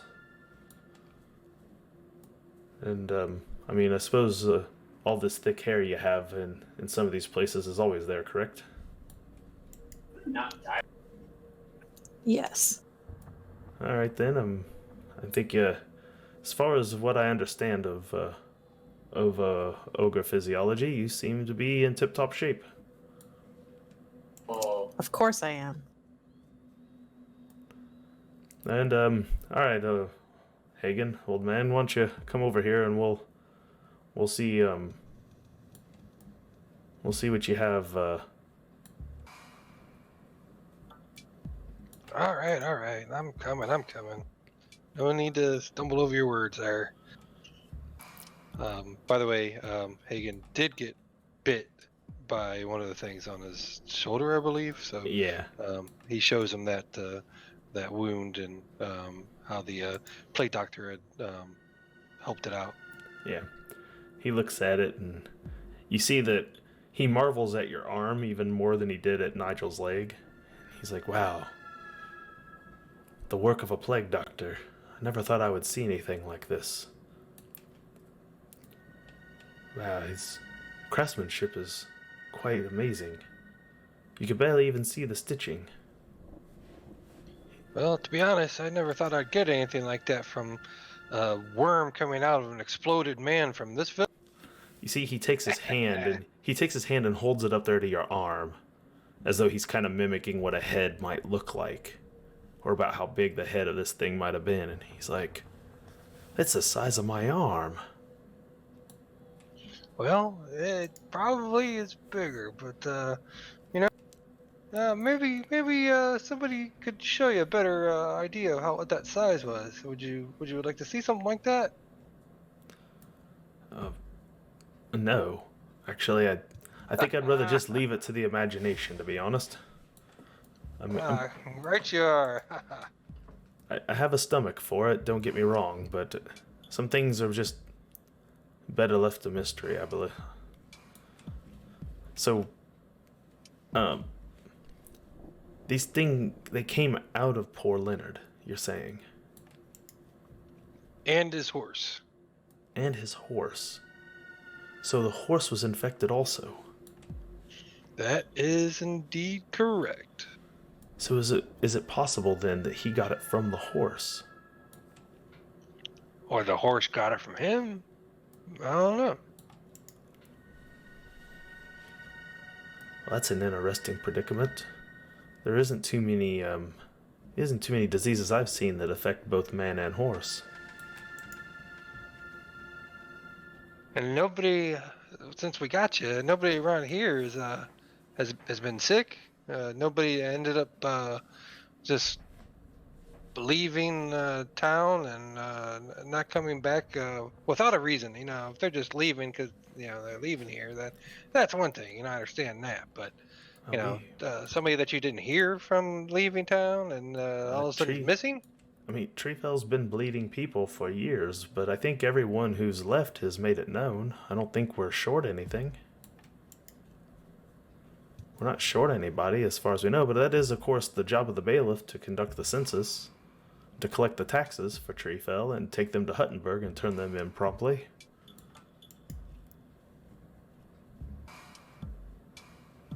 So I suppose if anybody was gonna know, it would have been the bailiff.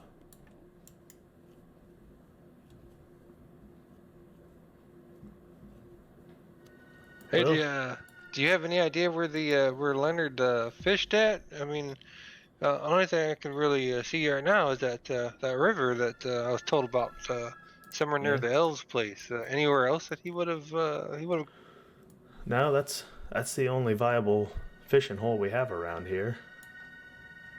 And of course he, like everybody else, understands the rules that we don't cross that river. We don't stand in it. Nothing. Cross the river. Got it. Now, don't you get any crazy ideas. Treefell's got enough trouble as it is. We don't need any trouble from them elves up there. I don't care if you brought one elf with you or not. He's barely an elf. Mm-hmm. I hear you. I'm listening. Well, everything seems to check out here, so let me give me part of the rest of the day and I'll scribe up some documents for you to take back to Huttenberg, present to the Plague Doctor when you get there. As long as nothing happens to you while you're here, they should allow you admittance back in. Well, that sounds great. Thank you so much. If I can be of any other assistance to you, you let me know. Meanwhile, out near the edge of town, the fop is hanging out with Lawrence Dauncey and young Jackie Brown and... Mm-hmm. Yep, I would like to basically, I don't know. I don't know what I'm doing this for. Mainly to steal some arrows. That's what I'm... So you want to do do skullduggery? Skullduggery Also, is the lifting of other people's stuff without them noticing sort of deal. Yeah, I was thinking maybe I could do some charm and instead and tell them I just want to say like, well, we really plan to get to the bottom of this whole thing, and I don't really have too many arrows, and do you think I could have a few, just some spare ones, possibly to aid me in my quest to save your town? Well, Lawrence kind of laughs at you a little. He goes, "Well, let's see you hit a target a time or two, and then we'll see about how many arrows I'm willing to lose into the woods, if you will."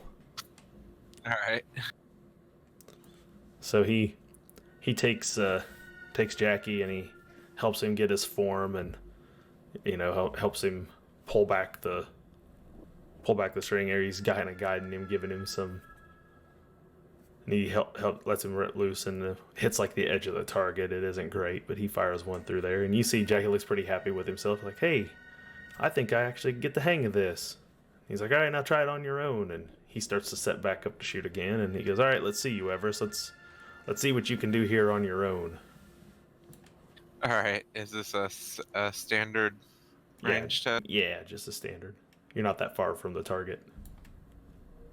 All right. So you knock it back fire and you manage to hit up there on the target. Okay.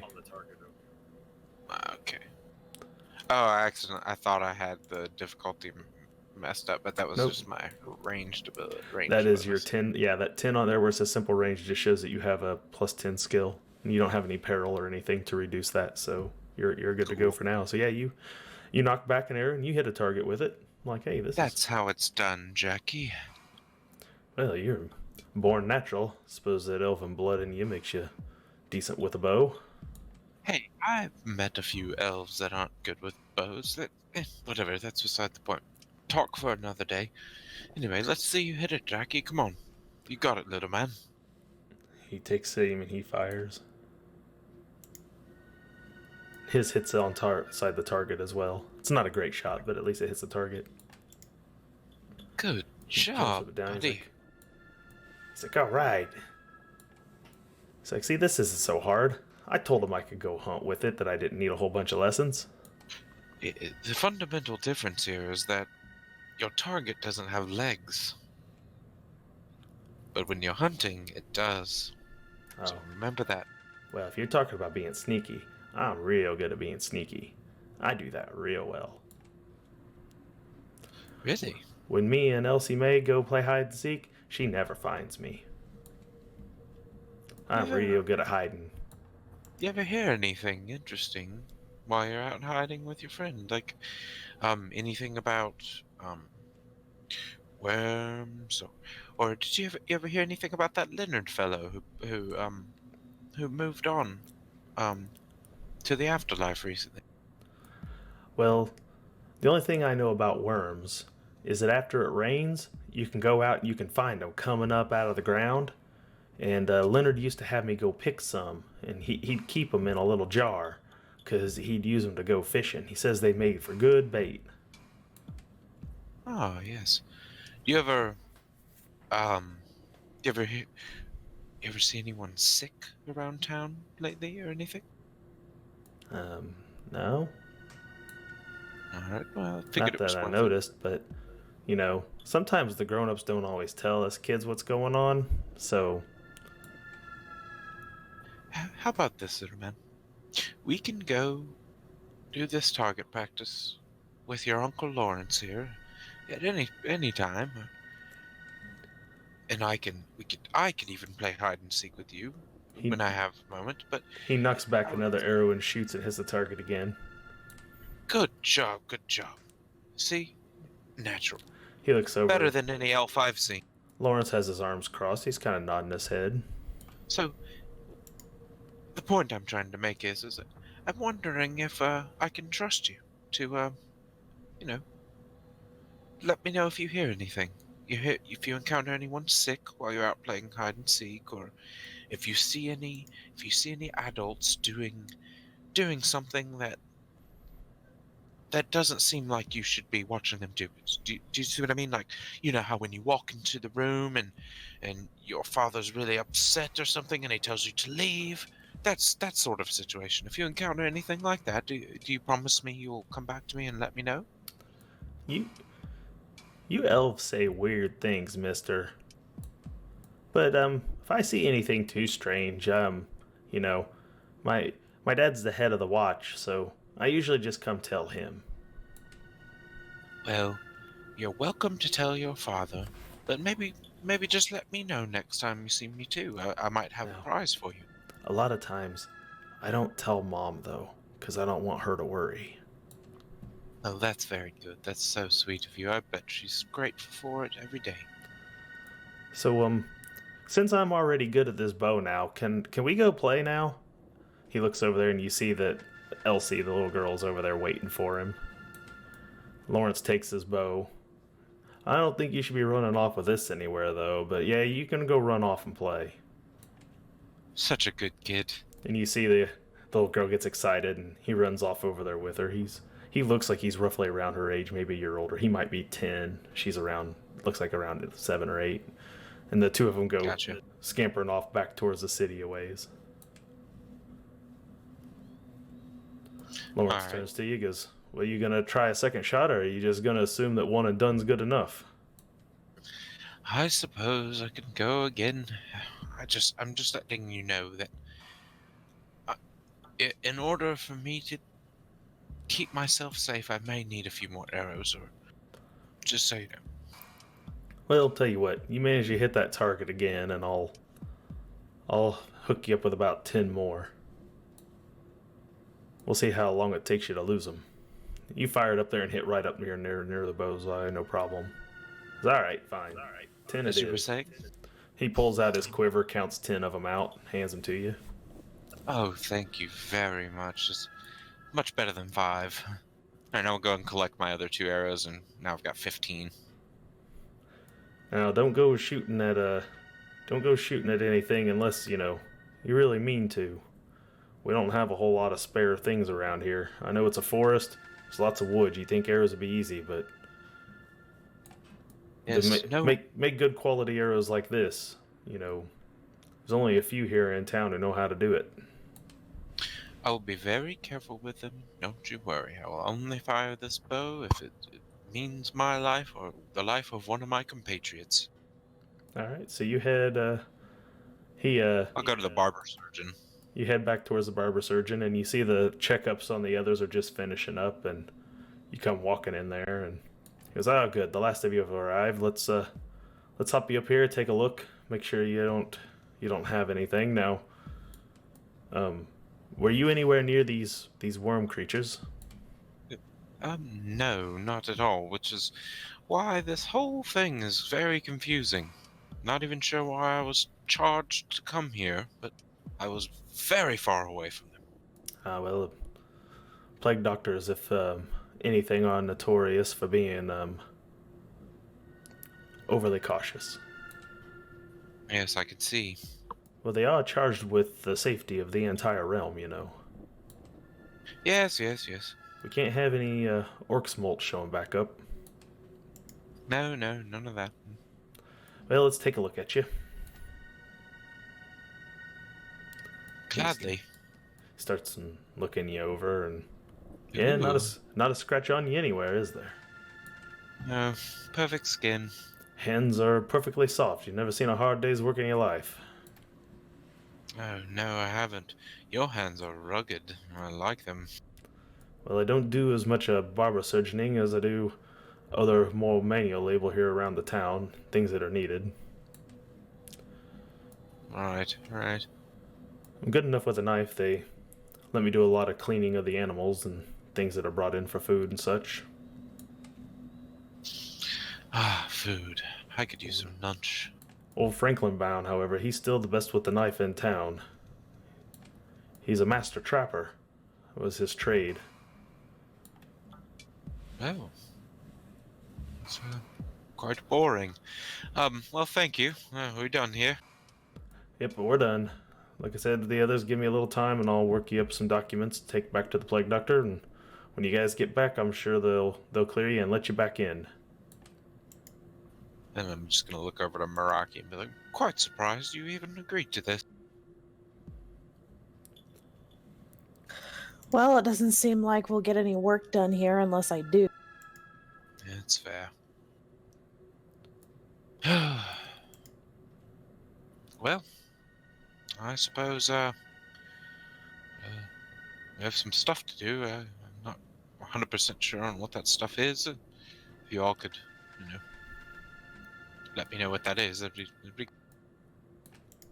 Well, I think the mayor is waiting for you. Oh, yes. Back over by the chapel with Father Enoch. I think they're gonna take you around town and show you the things you need to see. Things we need to see. Okay, yes, that sounds like a interesting way to do an independent investigation, but all right. Well, let's see what we need to see. I like that. Yes, So- I suppose we shall need to see a little bit more than that as well after they're done.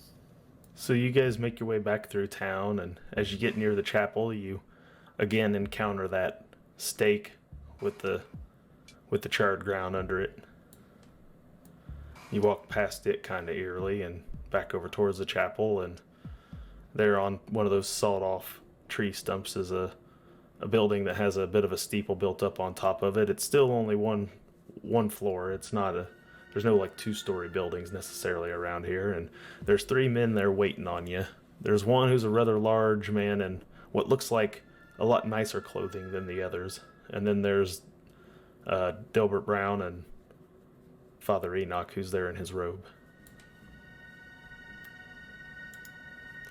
And Herbert steps forward and goes, sorry for having to ditch out on dinner last night.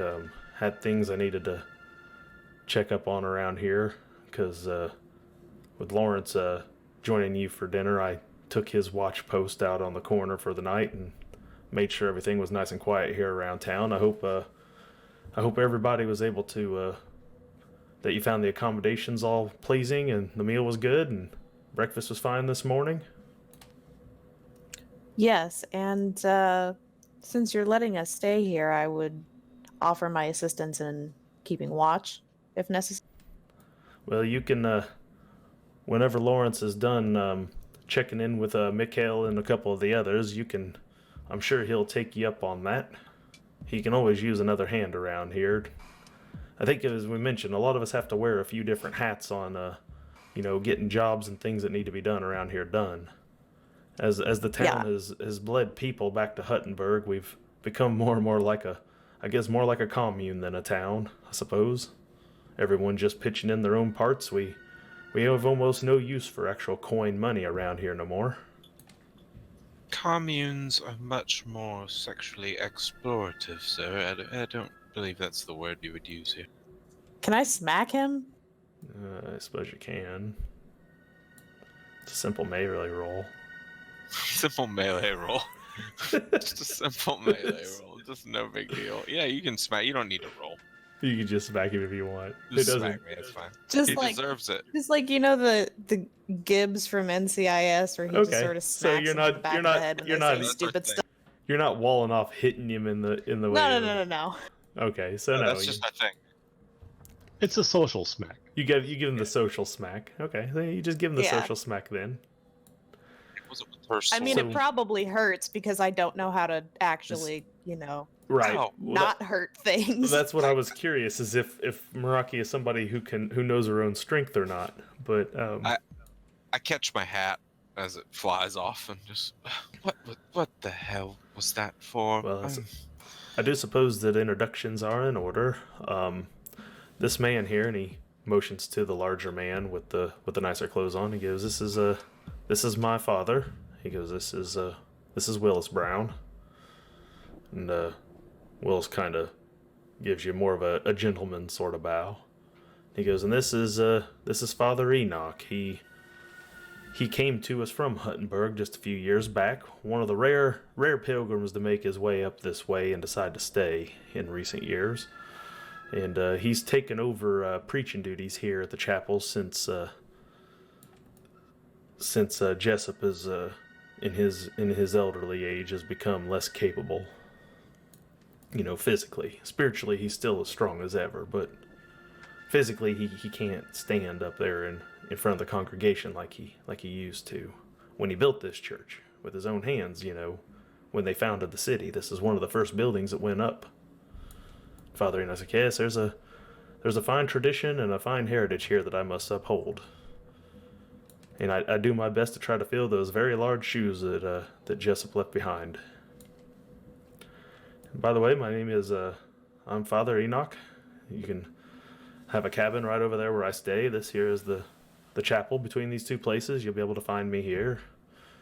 This is a chapel dedicated to the god Emperor. I don't know which gods you may or may not pray to in your own quiet time, but within these hollowed halls, this sacred ground here, it's dedicated to his glory."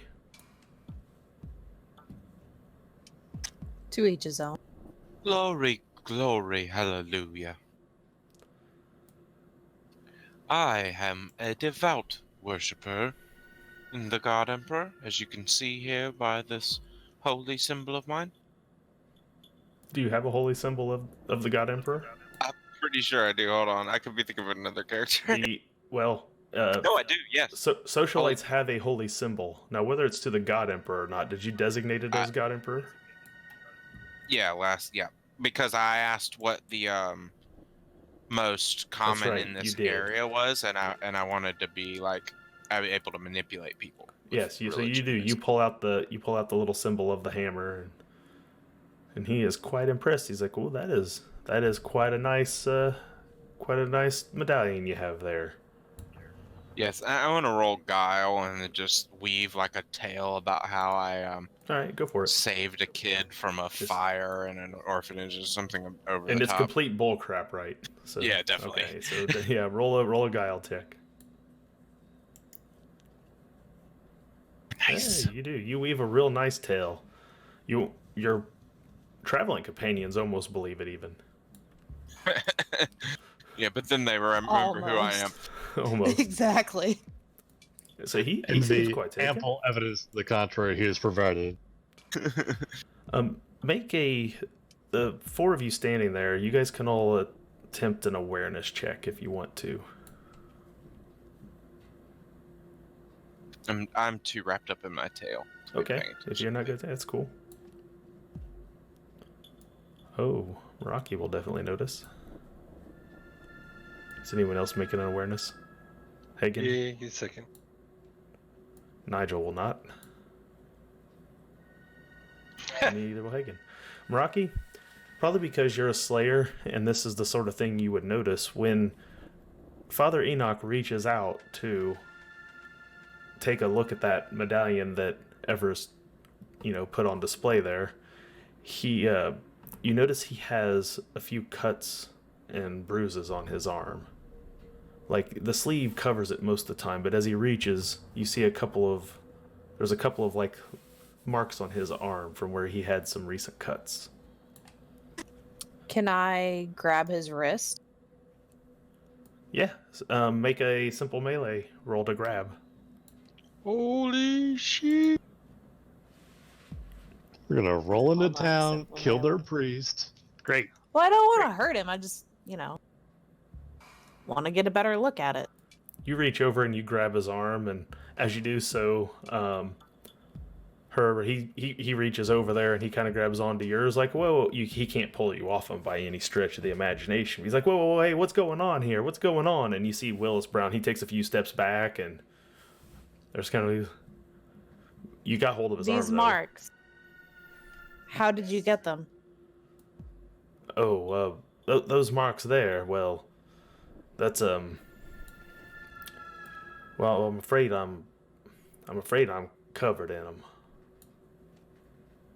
Covered. Well, yes. You see that this comes completely as a shock to Herbert and Willis both, as they kind of look at him, and he undoes the front of his robe and turns around and bares his back, and you can see that he has what looks like whip marks across his back.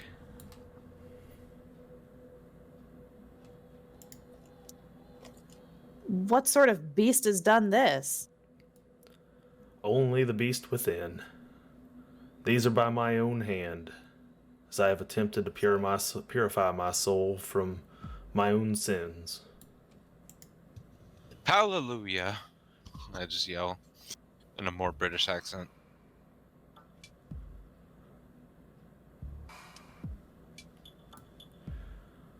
Oh, I'm sorry. I didn't mean to let that slip. I tried to keep them covered.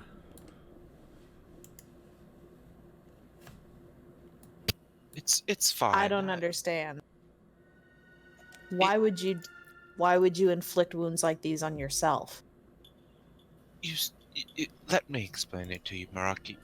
The devout, such as myself, we believe that when we have done wrong, we must remind ourselves with these wounds. I, however, have not done anything wrong, so I've had no need to do this sort of flagellation, but sometimes the weaker of our members of the church have to correct themselves in a certain way. Well, now I know that's ridiculous. About this time, as you're standing there discussing these things, you hear a scream come from near the edge of the woods. And you see a little 8-year-old blonde-haired Elsie Mae Stancy come running out of the woods, screaming at the top of her lungs. Hysterical. No. Oh no. Who's I'm Elsie actually- Mae with? I'm gonna spring up and run with the rest of the group too. She kind of trips and falls as she's running back towards the edge of town.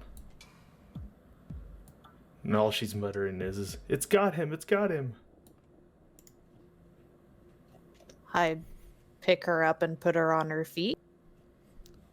It's got him. You What have to- has him? The thing. Who's got who? Child, who's got who? Jackie. What, Jackie? She points off in that direction where she I comes follow. I just Yeah, I'm gonna rush off to charge in that direction as well. from. Right, we are going to go I'm gonna tell her to go to the inn, I guess. Wherever I think the most people would be.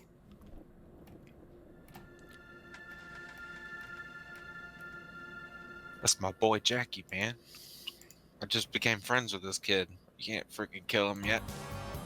I guess you can.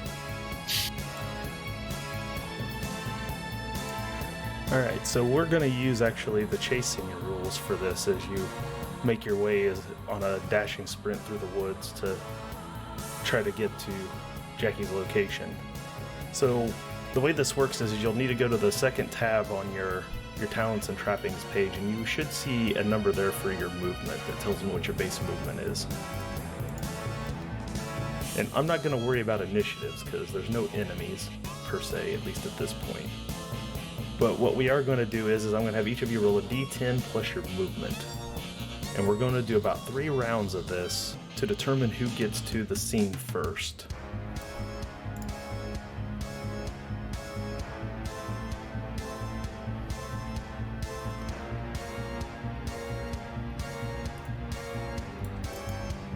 Probably not me. Do I need to be burning action points for this since I've got a bum Oh. foot? There's no action points because we're not in combat, but your foot, I think, it doesn't give you a negative to your movement though, does it? Because you actually have to have veteran's leg, where you're missing an entire leg in order to have the negative movements, because I actually have that on my character Miguel that I'll be playing tomorrow. He has an entire false leg. Right. So no, you do not have to burn AP, but odds are Okay. good that I think Hagen's gonna be. So the first it's one. only really in combat that I have to worry Yeah. about the not being able to It's- charge, maneuver, or run. Yeah, Okay. I mean, you would think it would make sense in this situation, but there's no rules about AP in this situation, so you're not really that hindered. Cool. All right. Help me remember. Well, you don't have to help me, but I just want to remind you again. Critical fails on skills do not count as critical fails for me because I'm a 5. I fail in style. Well, this is just a chase rule scene where it's just a D10 plus your movement. No skills. There's Okay, no all there's right. no skill Okay, involved. sorry. If I throw a skill at you in a chase scene, it'll Like you'll- obstacle or something. yeah. If I throw an obstacle, I might make you make like a coordination check or something of that sort. So Okay, cool. I just wanted to do a reminder so we both are kind of on the same page about me and my crit fails. all right. So as you can see there, your pursuit roll is a D10 plus your movement. So you guys are pursuing the target here, and I got rolls from Hagen, Meraki, and Nigel. So Everest, have you made your pursuit roll? All right. Well, you are almost. You're just in front of Meraki. It looks like it's Hagen and Nigel currently up there at the front. So go ahead and make me another set of them. I need one more round's worth.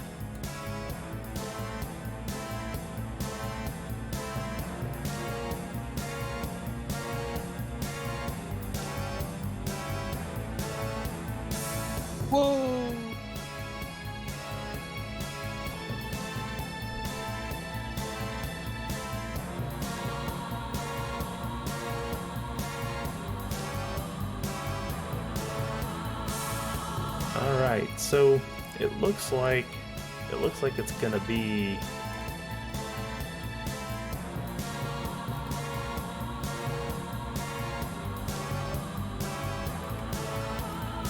Math. yeah. Is it Nigel?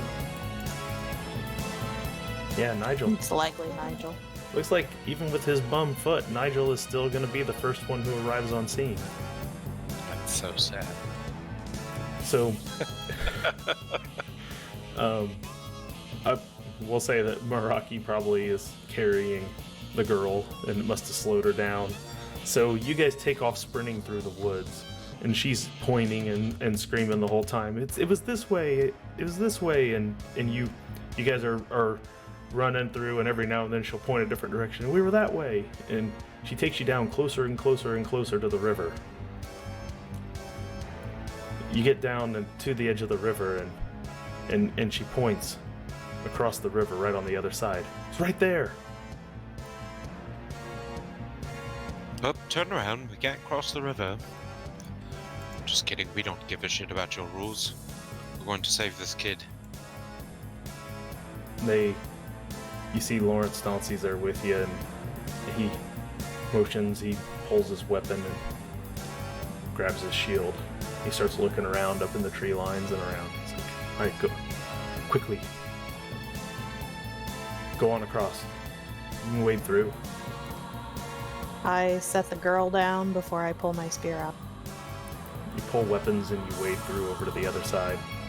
You can see some scuff marks and everything on the ground where clearly they had been playing.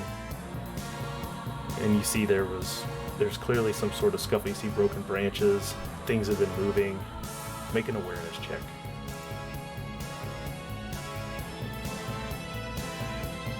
Yes, I think kerfuffle. Jesus. Fop isn't gonna see it. He's not used to these outdoor environments. Yeah. blurs the eyes. Meraki's good. Meraki, you're looking around at the ground, and you notice something really strange. As you get close to the ground, you notice that all the, insects, bugs, even the worms, are all coming up out of the ground. Unnaturally so. What the?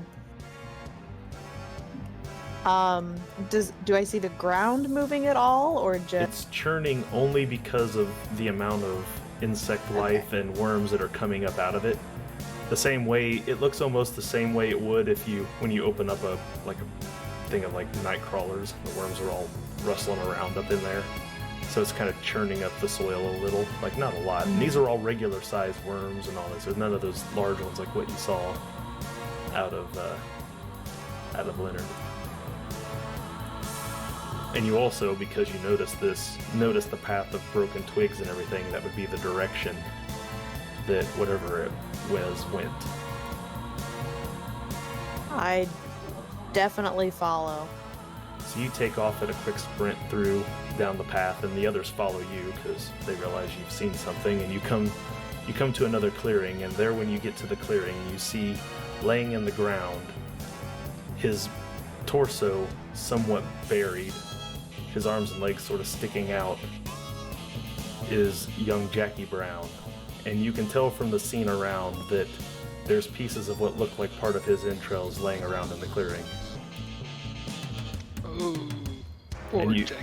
this whole area you see is just wrestling with small worms and insects that normally aren't out during this time of day. He's laying there coughing up blood. What am I rolling? At this point, yeah, everyone needs to make a resolve check. And this is going to be a hard one. Unless you have that talent that is just dead Yeah, bodies. Whatever. If you have indifference, then yes, it won't bother you. And some people could have, I don't think anyone does have the one that lets you re-roll. Oh yeah. I do have indifference though. Skill, You do have indifference, so you will make this at standard difficulty, Nigel. Oh, okay. I did. Actually, I think it says you failed. automatically succeed, doesn't it? You automatically, Yeah, that's you're right. You used- automatically succeed, so you don't have to even roll, Nigel. You're fine. Okay, cool. I can. If he sees like a monster, he'll still have to roll or something. Right, Like, but just blood and guts doesn't bother him. yeah. I have gallows humor, which allows me to substitute Guile instead of it. That's so awesome. Okay, so you can make a really bad joke to try to lighten the situation if you want. So if you want to use guile instead of resolve, I will allow it.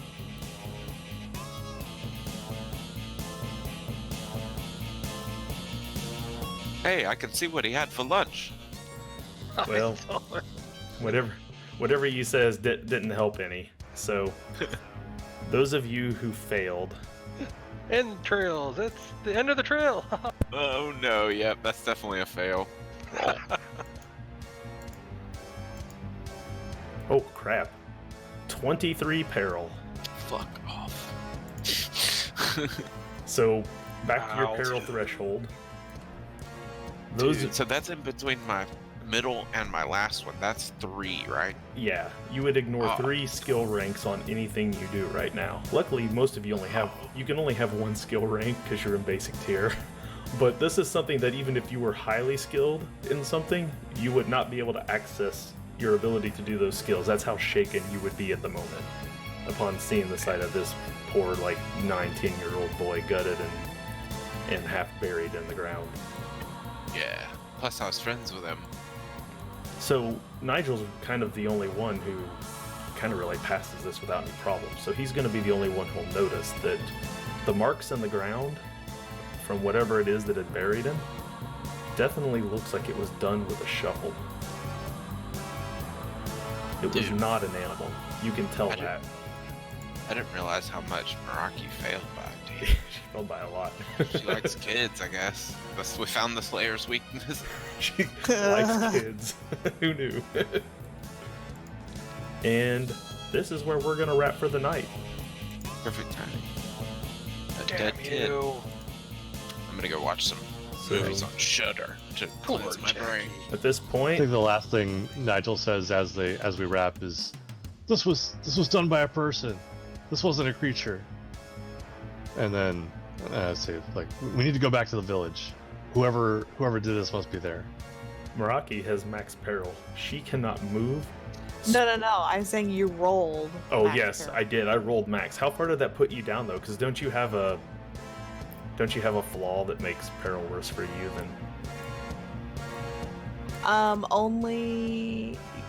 Wait, hold. No, I'm still at 3 skill rank. Okay, so you didn't no one hit incapacitated from that, right? No. Okay, because that's But getting yeah, I pretty do have close the to putting one- someone there. So I do have the flaw that makes me go down 1 additional. okay. Oh yeah, that's what it is. All of you, the last thing we have to do. I'm sorry, Nigel. Go ahead and say what you were going to say to wrap, and then we have one thing we have to do before we officially close up. Oh yeah, I already said it. So Go ahead and this say it is again. I'm sorry. I think we cut you off though. Okay, so yeah, he says this was clearly done by people, and we need to get back to the village. Whoever did this, they came from there. It's quite possible. Whoever did this is going to pay severely. So, all of you who are here are going to have to make one more resolve roll. And this is at standard difficulty.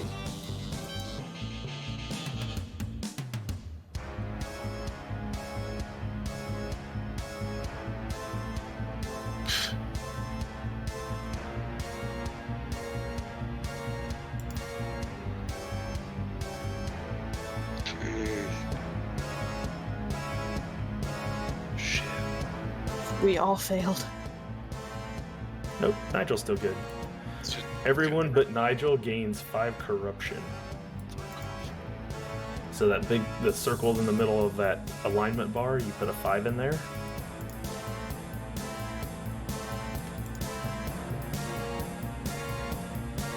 Yeah. And at this point, at the end of every session, we have to roll versus our corruption rating to see if you gain a chaos rank or an order rank. So Nigel has 0, so we know he's going to gain 2 order ranks because he actually has 0 corruption.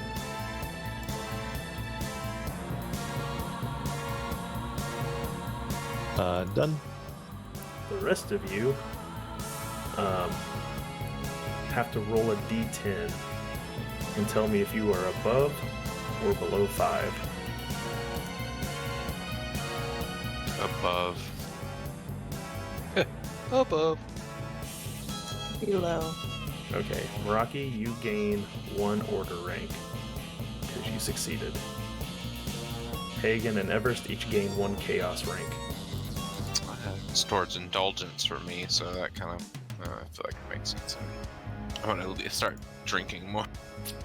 And this is where we're gonna wrap. Next game session, the first thing you guys will be doing, I guess it sounds like, is trying to get poor Jackie back to town and see if you can save him. Yeah, I don't know about that. Wasn't he in pieces? Entrails. Yeah, the description seemed pretty brutal. He's odds are pretty bad. He's still technically lightly breathing, but it's not Even worse. likely you're gonna get him back to town alive. But if you want to try, I'm not gonna keep you from trying. I'm a jester, not a surgeon, and even I Rocky. know that's bad. Hey Meraki, Yes. as you're standing there, sort of almost like catatonic at the sight of what's going on, when you look up, out deeper there in the woods, you see a shadow of what looks kind of like a man with some sort of hat on, with a shovel thrown over his shoulder, and it turns and walks away. Oh, no, he didn't. But you can't pull yourself to chase after. Can I snarl at him? You can snarl, but that's where we're gonna I end. do so. Next session, we'll start with seeing if you guys can save poor Jackie's life. Feels good. If we Can't had be a bad. guy with the horse, maybe our chances were likely. So hopefully he rides up. Or she rides up, sorry. Alright, cool. Well, that was awesome. Yeah, that was fun. Thank you. 2 weeks, we play again. So hopefully we'll see everybody here. In the meantime, tune back in here, TT2KB, Saturday, for our 5e high fantasy out on the ocean Everstorm game, where we're hunting pirates. It's gonna be a good time. So we'll Sounds catch fun. you all then. Everyone else out there, have a good evening. We're gonna head on into the outro.